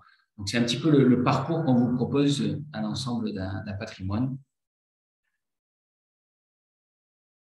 Dans la stratégie, donc voilà, en 7 points, identifier l'organisation à se mettre en œuvre pour activer un peu la flex, sachant que c'est à peu près les mêmes expertises. Hein. Donc, si vous avez un energy manager chez vous, naturellement, il pourra, entre guillemets, prendre cette épaisseur-là. Et puis, il y a aussi les discussions à avoir avec les exploitants, avec les occupants. Donc, en fonction de votre degré de maturité, d'avoir embarqué déjà la maîtrise de l'énergie, la sobriété sur votre parc, c'est, entre guillemets, cette couche complémentaire, supplémentaire, mais aussi enrichissante pour la MDE, vous l'avez compris, qui permettra, d'un point de vue organisationnel, d'adresser cet enjeu. Identifier les leviers activables, on en a parlé, communiquer sur les mesures aussi, configurer les installations, tester les scénarios progressivement. Mais ça, c'est des choses sur les équipements techniques qui s'anticipent. Je vous ai parlé tout à l'heure de réponse inertielle du bâtiment. Ben, c'est pas simple. Enfin, voilà, lorsque on n'a pas forcément de GTB. Maintenant, les exploitants, lorsque vous échangez avec eux, connaissent aussi le bâtiment et savent comment est-ce que la réponse thermique va pouvoir se faire. Donc, c'est bien de faire des points avec eux et de voir sur un début de saison de chauffe ou sur des journées, donc là, on est bien lancé en saison de chauffe, sur des journées en inoccupation, de se faire des tests au niveau des comportements de température pour voir quelle peut être l'inertie du bâtiment pour pouvoir jouer ensuite là-dessus dans le plan de bataille. Donc voilà, toujours partir de l'analyse très opérationnelle du site, des tests qu'on peut faire in situ avant de se dire qu'on peut déployer un plan de bataille. Ça évitera qu'il soit théorique. Et c'est là où je vous disais que le plan de bataille, à la fin, doit être un peu plus spécifique sur le bâtiment.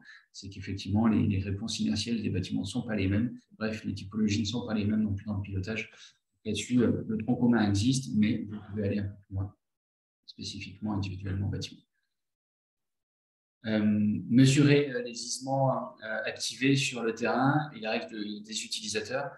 Un petit peu comme le concours d'économie d'énergie que je vous ai signifié avec Cube, c'est important que lorsque vous avez déployé, vous êtes projeté sur ce déploiement, de commencer à voir un peu les effets sur les puissances. Honnêtement, à la pointe 10 minutes, c'est quelque chose qui est désormais facilement obtenable de la part d'Enedis.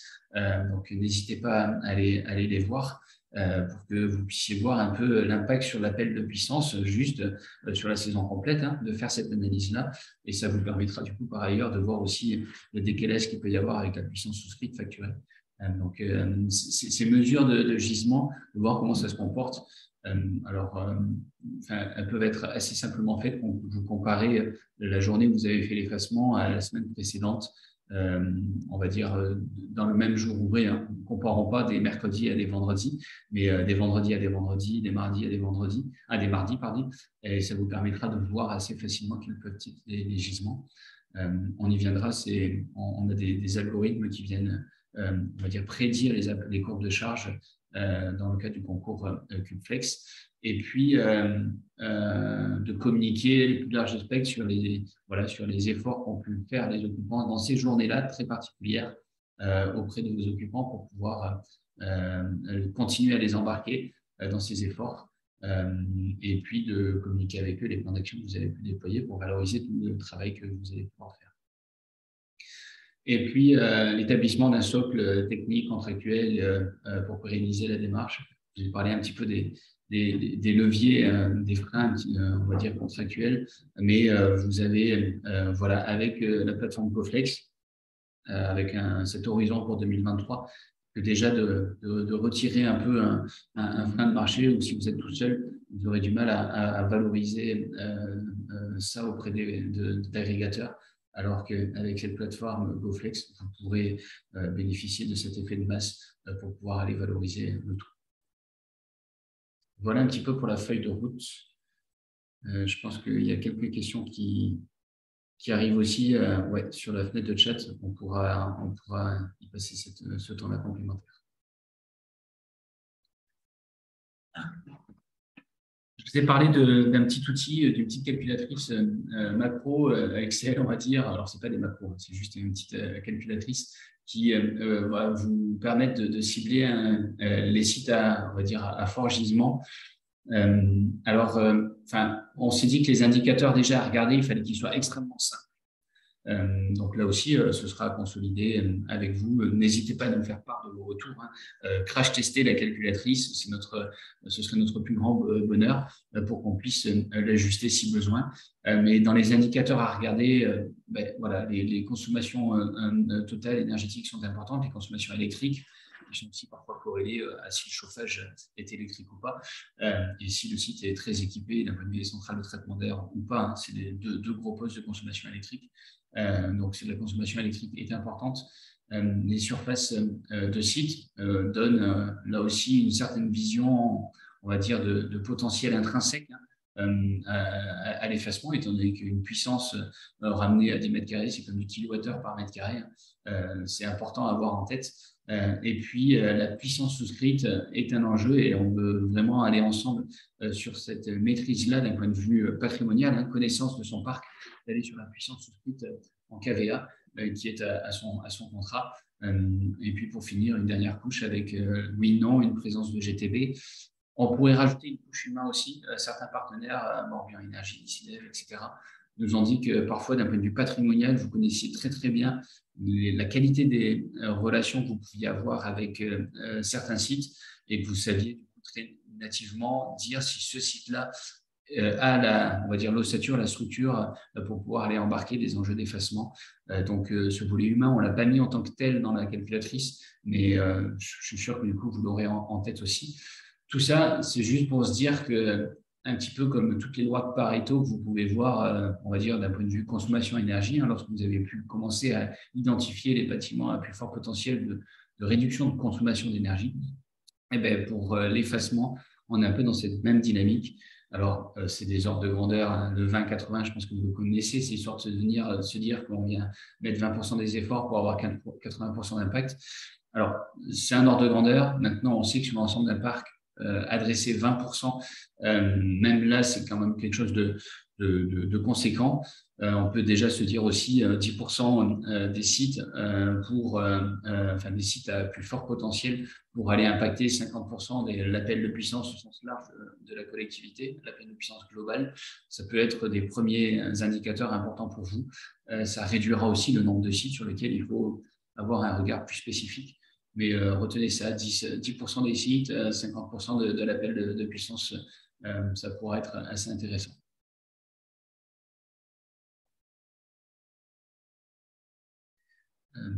Je vois qu'il y a des questions tout de suite sur les outils de criblage de sites dans notre liste d'outils. Ça, c'est pour Adam, pardon, excuse-moi. Merci pour les compléments d'infos et le lien que tu as donné vis-à-vis du dossier pour affecter, vous projeter sur notamment l'appel à projet d'affecter. Est-ce que je te laisserai un petit temps juste après là-dessus si tu voudras repréciser un petit peu on va dire le déroulé de cet appel à projet. Voilà à quoi ressemble un peu plus précisément la calculatrice. Donc, vous venez mettre l'intégralité de vos sites, les surfaces, les puissances, vous l'avez compris, souscrites en KVA, la conso totale. Pour l'instant, la conso ELEC, elle est mise aussi sur une deuxième brique. Donc, on a d'abord la conso totale, on analyse ensuite la puissance souscrite et le potentiel intrinsèque en VA par mètre carré du site en question. Ça lui donne une notation à chaque fois. Et puis, à la fin, la conso ELEC et la part de la conso électrique par rapport à la conso totale, forcément va aiguiller encore un peu plus le regard sur certains sites à très fort gisement. C'est la troisième note. Et puis la quatrième note, c'est de la présence ou pas de GTB et de GTC. Et vous l'avez compris, une note qu'on n'intègre pas encore dans le fichier Excel, mais qui vous permettra, vous avez, je l'ai pas mis, mais vous avez une dernière colonne entre les résultats qui vous arrivent au niveau de cette notation, et puis, on va dire, une sélection manuelle. Ça vous permettra de compléter avec votre connaissance du site, avec la qualité de la collaboration que vous pouvez avoir avec les agents d'exploitation sur le site, etc., pour savoir s'ils seront plus amenés à embarquer la thématique effacement. Donc, c'est un peu le contrôle humain que vous pouvez avoir et le libre arbitre dans la réorganisation des quelques sites que vous pourriez identifier dans ce criblage-là. Voilà, donc c'est quelque chose qui, à nos yeux, avec les indicateurs, est de plus en plus suivi. On a vu, il y a 60% des collectivités qui ont un outil de SME déjà. Donc, ça veut dire que la consommation énergétique, c'est quelque chose que vous pouvez très facilement avoir. Et même si vous n'avez pas de SME, là, on n'est pas sur des analyses très fines avec des courbes de charge, avec des talons ELEC versus les appels de puissance. On a voulu volontairement ultra simplifier ça. On parle d'une consommation annuelle. Et puis petit à petit, avec certains d'entre vous, on verra comment on peut aussi potentiellement embarquer, on va dire, un peu plus de finesse. Il est 11h30. C'est à peu près le timing que je m'étais donné pour laisser encore, bien sûr, la place à la discussion avec vous. Je pense que vous avez pas mal de questions. Juste pour vous, alors attendez, pour vous projeter sur le prochain webinaire et avant quand même de vous faire part de, si on veut quand même aller un peu plus loin aujourd'hui, que regarder lors des audits d'effacement, évaluer le potentiel d'effacement avec l'indicateur Coflex, s'entraîner, se tester. C'est ce qu'on verra sur le prochain webinaire. Juste, je voulais que vous ayez en tête, puisque j'ai fait écho à Cubeflex voilà, lors de l'intervention. Je ne reviens pas sur l'intérêt de ce championnat des économies d'énergie avec cette casquette Cubeflex spécifique. RTE, ils voient un intérêt fort, ils ont appuyé le concours. Et donc, on a, on va dire, 70 bâtiments qui ont embarqué au 1er janvier de cette année. On espère en avoir encore plus. Donc, si vous êtes intéressé, n'hésitez pas à nous contacter via Adam, à me contacter. Je pourrais vous transmettre beaucoup plus d'informations pour aller s'entraîner tout de suite sur des sites que vous estimez à très fort potentiel. Je pense que vous en avez en tête et qui permettront de penser d'un côté le sujet patrimonial. On avance sur l'ensemble du parc, comment est-ce qu'on fait pour cribler, pour monter en accélération, puis tout de suite tester sur un site les effets pour qu'on puisse aussi, par le challenge, par le concours, venir vous mettre en avant. Donc voilà, il y a le tertiaire privé qui est embarqué, on a des collectivités qui sont. N'hésitez pas à venir vous entraîner là-dessus. Et c'était les retours d'expérience que je pouvais vous signifier. Alors là, si on parle de l'Université de Bordeaux, donc vraiment merci à eux. Ils ont été parmi les premiers sites pilotes un peu à venir nous appuyer dans le développement de Cubeflex du concours sur l'automne 2022. Et donc, on a testé sur une journée du 20 octobre. Donc, ils ont mis en place un plan de bataille sur cette journée-là. 20 octobre, sachant qu'il n'y a pas de saison de chauffe, il n'y a pas de chauffage ELEC, il n'y a aucun chauffage sur ce site-là, puisque la plupart des premiers de cordée n'avaient pas activé le chauffage au 20 octobre, vu la température et les efforts de sobriété qu'il y avait. Et donc, sans chauffage, donc sans une part importante du gisement, ils ont pu aller faire 33% d'économie d'énergie effacée sur les heures de pointe, 8, 13, 18, 20 heures. Donc, on vous parle depuis le début. Et donc, vous voyez au niveau graphique la comparaison entre la prédiction, ça c'est le modèle qu'on a pu construire, de courbe de courbe de charge, et puis la courbe de charge réelle en bleu, où on voit aussi la notion d'inertie qui arrive sur ce site-là, où on voit qu'il y a un gros doseur d'inertie avant qu'il y ait un repic nécessaire et avant de continuer à faire des efforts par ailleurs. Et donc là, on le voit dans le plan de bataille, il y a eu des coupures manuelles de certaines CTA, en fonction bien sûr d'un contrôle qualité d'air. Par ailleurs, le site était un peu moins occupé, mais ce qui est une tendance de fond sur certaines journées. Le 20 octobre, pardon, c'était un jeudi, pour vous préciser. L'arrêt de l'eau chaude sanitaire, Les Sorbonnes arrêtées aussi, la température de certains locaux plus basse à 18 degrés, et puis l'optimisation des étagements de compresseurs d'air, puisque là c'était très spécifique, c'était un bâtiment d'oncologie, et il y avait des compresseurs d'air, donc les gisements étaient importants aussi. Voilà pour les ordres de grandeur sur ce site-là, et je voulais juste vous montrer un retour d'expérience sur un autre site, beaucoup plus bâtiment de bureau du coup. C'est le Crispo, c'est en Ile-de-France. C'est la française qui en est le propriétaire, et c'est Aventis qui a été un peu le pilote énergétique et qui a été très moteur pour aussi embarquer les occupants. Sur cette même journée, toujours sans chauffage, on parle de 43% d'économie d'énergie effacée, donc c'est extrêmement conséquent. Les ordres de grandeur, donc là toujours par rapport à la prédiction du modèle, mais quand on le compare à la semaine passée, on est dans ces ordres de grandeur-là. Température de chauffage non maintenue en fin de journée, on laisse dériver pour bénéficier des réduits du bâtiment. Là aussi, un focus sur l'éclairage, un focus sur l'alternance au niveau des CTA avec la pose de capteurs CO2 pour continuer à avoir une très bonne qualité d'air intérieur en fonction de l'occupation, mais des gisements importants électriques et thermiques, hein, puisque les CTA, il faut bien les alimenter avec des batteries chaudes dans l'absolu, si on avait été en saison de chauffe. Donc, les centrales de traitement d'air étaient très intéressantes sur ce site-là. Et puis, au niveau du devancement de chauffage, alors là, je vous l'ai mis, eux, ils n'avaient pas embarqué le chauffage, mais ils se projettent déjà, puisqu'ils sont dans le concours, avec un devancement du chauffage avant que les occupants arrivent. Donc, c'est de venir se dire que c'est ce que je vous disais, on était à 22 degrés, 23 degrés à 8 heures du matin, et puis on laisse dériver pendant quelques heures pour bénéficier de l'inertie. Donc, ils ont embarqué ça dans leur plan de bataille, ils ont embarqué ça dans les organes de pilotage au niveau de. Enfin, ils n'ont pas fait une analyse fonctionnelle dédiée là-dessus, mais en tout cas, ils ont embarqué au niveau des contrôles commandes de la GTB et du pilotage des 23 voies, des pompes, etc. Cette approche spécifique pour chauffer plus fortement le bâtiment. Et ils ont embarqué aussi les ventiloconvecteurs. Alors, je ne sais pas si certains de vos sites sont équipés de ventiloconvecteurs au niveau des émetteurs, mais alors là, c'est très spécifique en fonction du pilotage, mais ils ont pu embarquer une gestion en casquette des ventiloconvecteurs en disant qu'il y avait peu d'occupation sur certaines zones, et donc d'avoir contrôlé la relance de ces émetteurs, de ces ventiloconvecteurs qui font des appels de puissance non négligeables en élec. Voilà un petit peu pour vous continuer à vous projeter sur l'action et le terrain, sur les retours d'expérience qui ont pu être faits.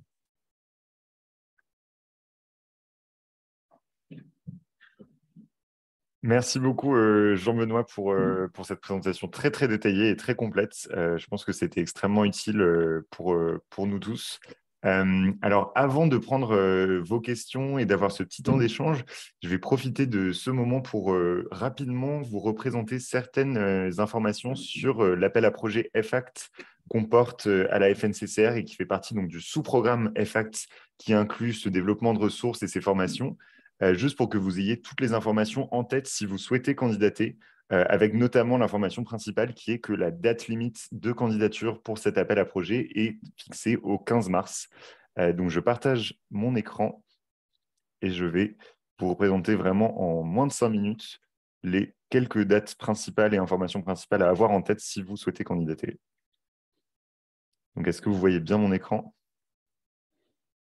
Yes, c'est bon, Adam. Parfait. Donc, pour un rapide rappel, donc, le sous-programme FACT d'effacement qu'on porte à la FNCCR donc, inclut 7 accompagnements à la connaissance, donc exactement ce qu'on est en train de faire aujourd'hui, avec aussi un développement de ressources spécifiques présentes sur notre page web que j'ai mis dans le chat, mais aussi un appel à projet FACT qui vise à financer les collectivités qui souhaitent se lancer dans une démarche d'effacement en les accompagnant, enfin en vous accompagnant, sur différents aspects de cette démarche d'effacement et en particulier les audits.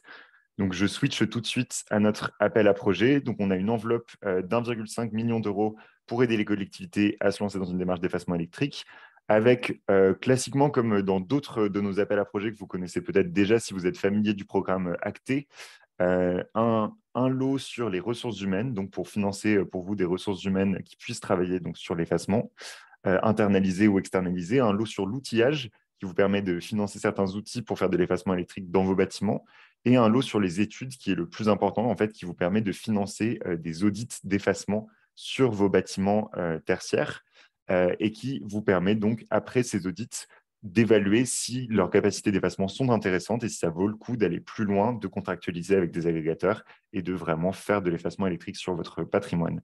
Donc, pour rappeler rapidement les dates principales, l'appel à projet se situe en 2 phases. Donc, on a une première phase sur Acté 2 jusqu'au 30/12/2023. Et donc, vous pouvez candidater à cette phase jusqu'au 15 mars prochain. Donc, c'est vraiment ça la date à retenir. Les candidatures sont actuellement ouvertes. Vous pouvez envoyer un dossier dès maintenant. Et elles sont ouvertes jusqu'au 15 mars pour avoir une enveloppe pour travailler sur votre projet d'effacement jusqu'en décembre 2023. Et en amont de cette date de fin décembre 2023, donc en septembre 2023, vous aurez la possibilité de formuler une demande de réabondement pour avoir une deuxième enveloppe sur Acté+, la suite de notre programme Acté, qui vous permettra de mener votre projet sur le plus long terme d'effacement, donc sur une période qui s'étendra de janvier 2024 jusqu'à mars 2025 et qui vous donnera donc plus de temps pour mener votre projet d'effacement. Donc voilà, c'était les informations principales là-dessus. Et pour rappel, pour candidater, il suffit d'aller sur notre site internet et de remplir les différents documents, le cadre de réponse projet, l'annexe financière et les 3 annexes de calendrier, de liste de bâtiments préciblés et de liste des outils, et de nous envoyer votre dossier avant le 15 mars. Et donc, la dernière info que j'ai à faire passer aussi en parallèle de la formation, c'est que vous pouvez rejoindre notre groupe de travail flexibilité que l'on met en place à la FNCCR, qui va justement en fait être cet espace d'échange entre vous et nous. Jean-Benoît sera sûrement présent de loin en loin, en tout cas sur ce groupe de travail. Et donc c'est vraiment un groupe pour continuer à travailler sur ce sujet, pouvoir échanger de manière régulière sur le sujet de la flexibilité et suivre vos projets et pouvoir échanger entre les différentes collectivités qui s'engagent sur ces projets. Donc, je vais remettre les adresses dans le chat, mais écrivez donc à ces 2 adresses mail, donc à la mienne ou à l'adresse générique du programme d'effacement pour vous inscrire au groupe de travail flexibilité. Donc voilà, c'est tout le temps que je voulais prendre et je rends la parole au groupe pour que vous puissiez poser vos questions. Donc, n'hésitez pas, que ce soit dans le chat ou en prenant la parole.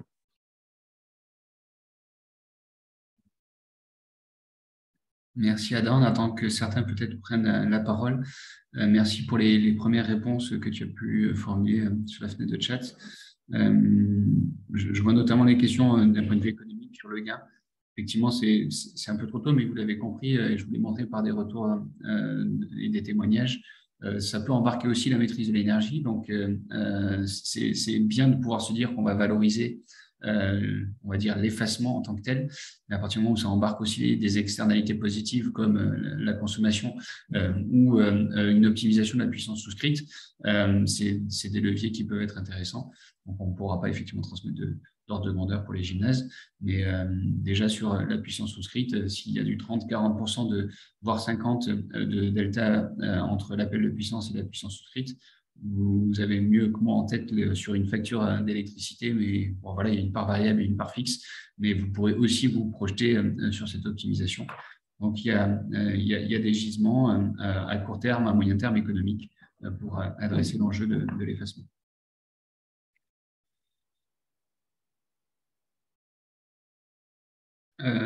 Sur la calculatrice, il manque le mode chauffage. Alors, je pense qu'Adam, tu as parfaitement répondu. On embarque la consommation électrique et le pourcentage de cette conso électrique par rapport à la conso totale. Et indirectement, ça embarque aussi de savoir si le chauffage est électrique ou pas. C'était plutôt que vous évitez une étape de plus dans la collecte de données. On s'était dit, on a du chauffage électrique, on a de la conso totale, et forcément, en mettant une notation sur la proportion de chauffage électrique sur de la conso électrique sur la conso totale, naturellement, il y a les sites en chauffage électrique qui vont se retrouver dans le haut du panier. Donc, c'était un petit peu ça l'objectif de la calculatrice, mais on continuera à changer là-dessus, pas de souci. Concrètement, qui envoie le signal de coupure à une GTC, l'agrégateur? Et oui, c'est ça, merci. Attends, je crois que tout est bon là.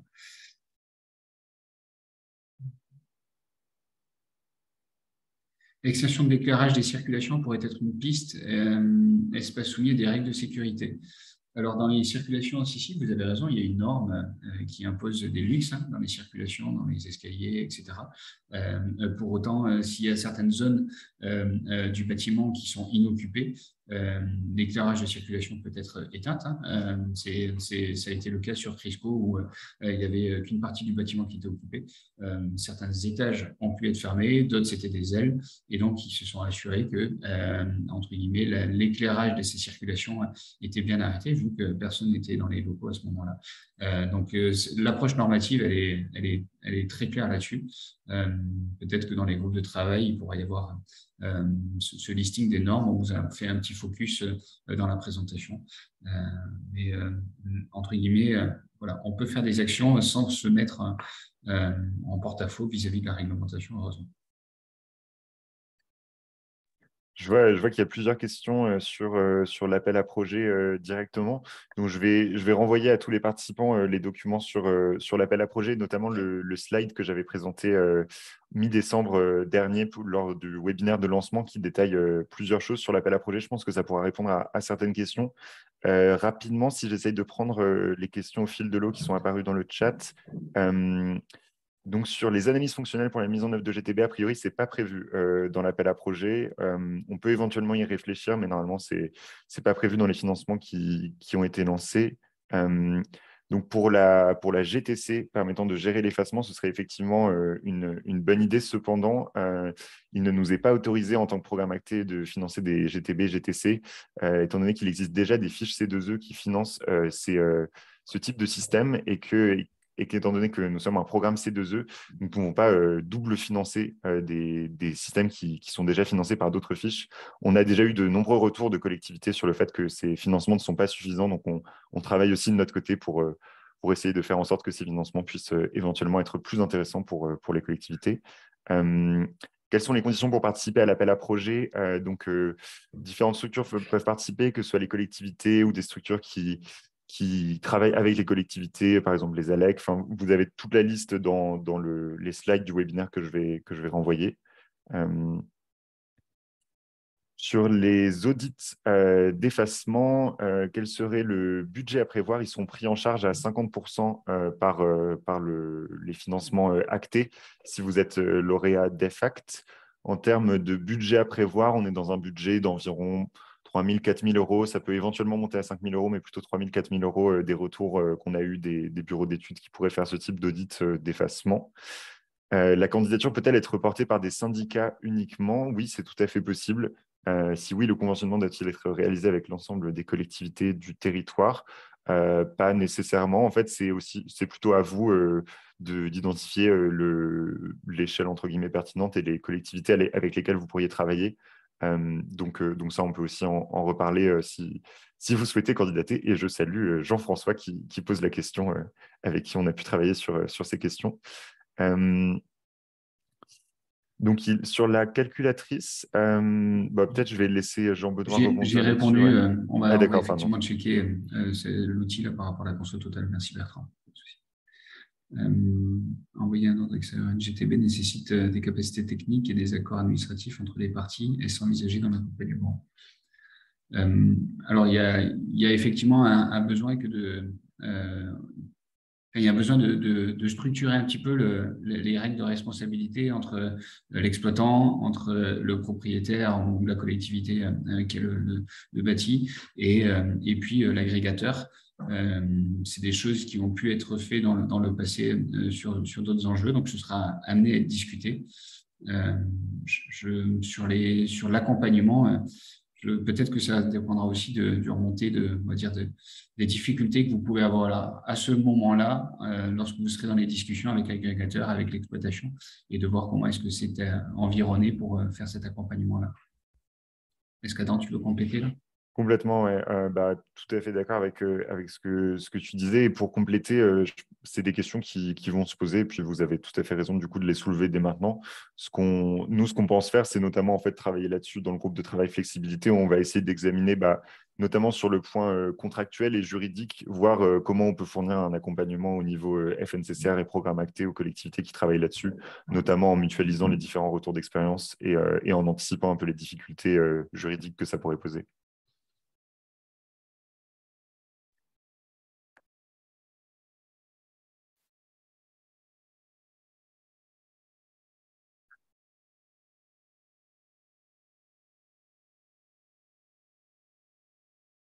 Oui, alors, donc question de M. Florian Grasse. Le programme EFFECT peut-il partiellement prendre en charge une ressource interne d'une collectivité qui travaille sur les questions de flexibilité? Alors, c'est effectivement une exception dans les appels à projets actés. Donc, si vous avez déjà candidaté à d'autres appels à projets actés par le passé plus sur la thématique de la rénovation, vous avez pu voir que les financements de ressources humaines étaient toujours des nouveaux recrutements et que c'était toujours ce qui était privilégié. Dans le cadre du programme EFFACT, où on a conscience que c'est une compétence finalement assez spécifique, l'effacement, et que par ailleurs, les délais qu'on propose sont assez courts, puisqu'on travaille un peu dans l'urgence de cet hiver, on a proposé de financer des ressources humaines internes qui existent déjà dans les collectivités pour travailler spécifiquement sur un projet d'effacement. Par contre, on sera assez exigeant dans la production de justificatifs sur le temps qui a été dédié au projet pour bien s'assurer que le temps qu'on est en train de financer en termes de ressources humaines est bien alloué au projet d'effacement et est bien là pour développer ses capacités d'effacement. Donc, vous pouvez retrouver les infos là aussi dans le cahier des charges de l'appel à projet.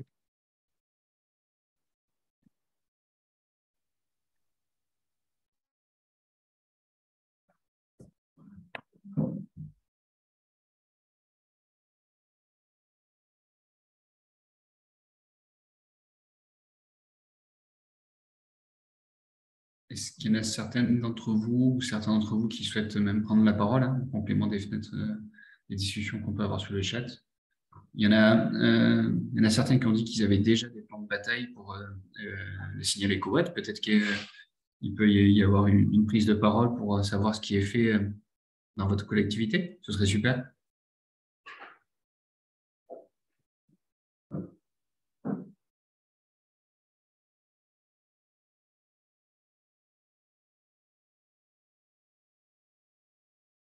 Bon, j'ai essayé.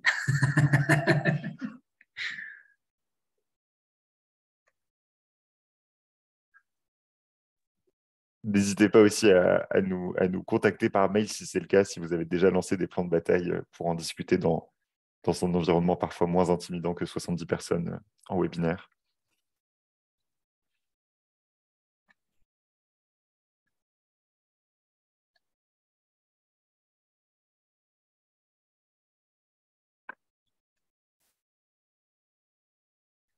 D'un point de vue logistique, Adam, moi, je retransmettrai le lien, du coup. Enfin, je pense tu vas diffuser la présentation et vous retrouverez le QR code. Moi, je suis preneur que, voilà, il y a 5 questions.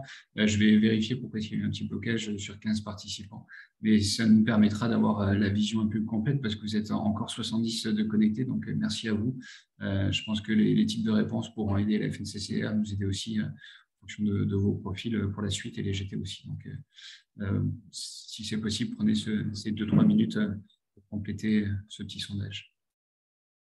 Tout à fait. Et donc, de notre côté, on vous retransmettra le sondage à l'ensemble des participants et puis on va mettre l'enregistrement de ce webinaire en ligne sur notre page web EFFACT pour que ça puisse être visionné si vous le souhaitez, ainsi que la présentation qu'a fait Jean-Benoît.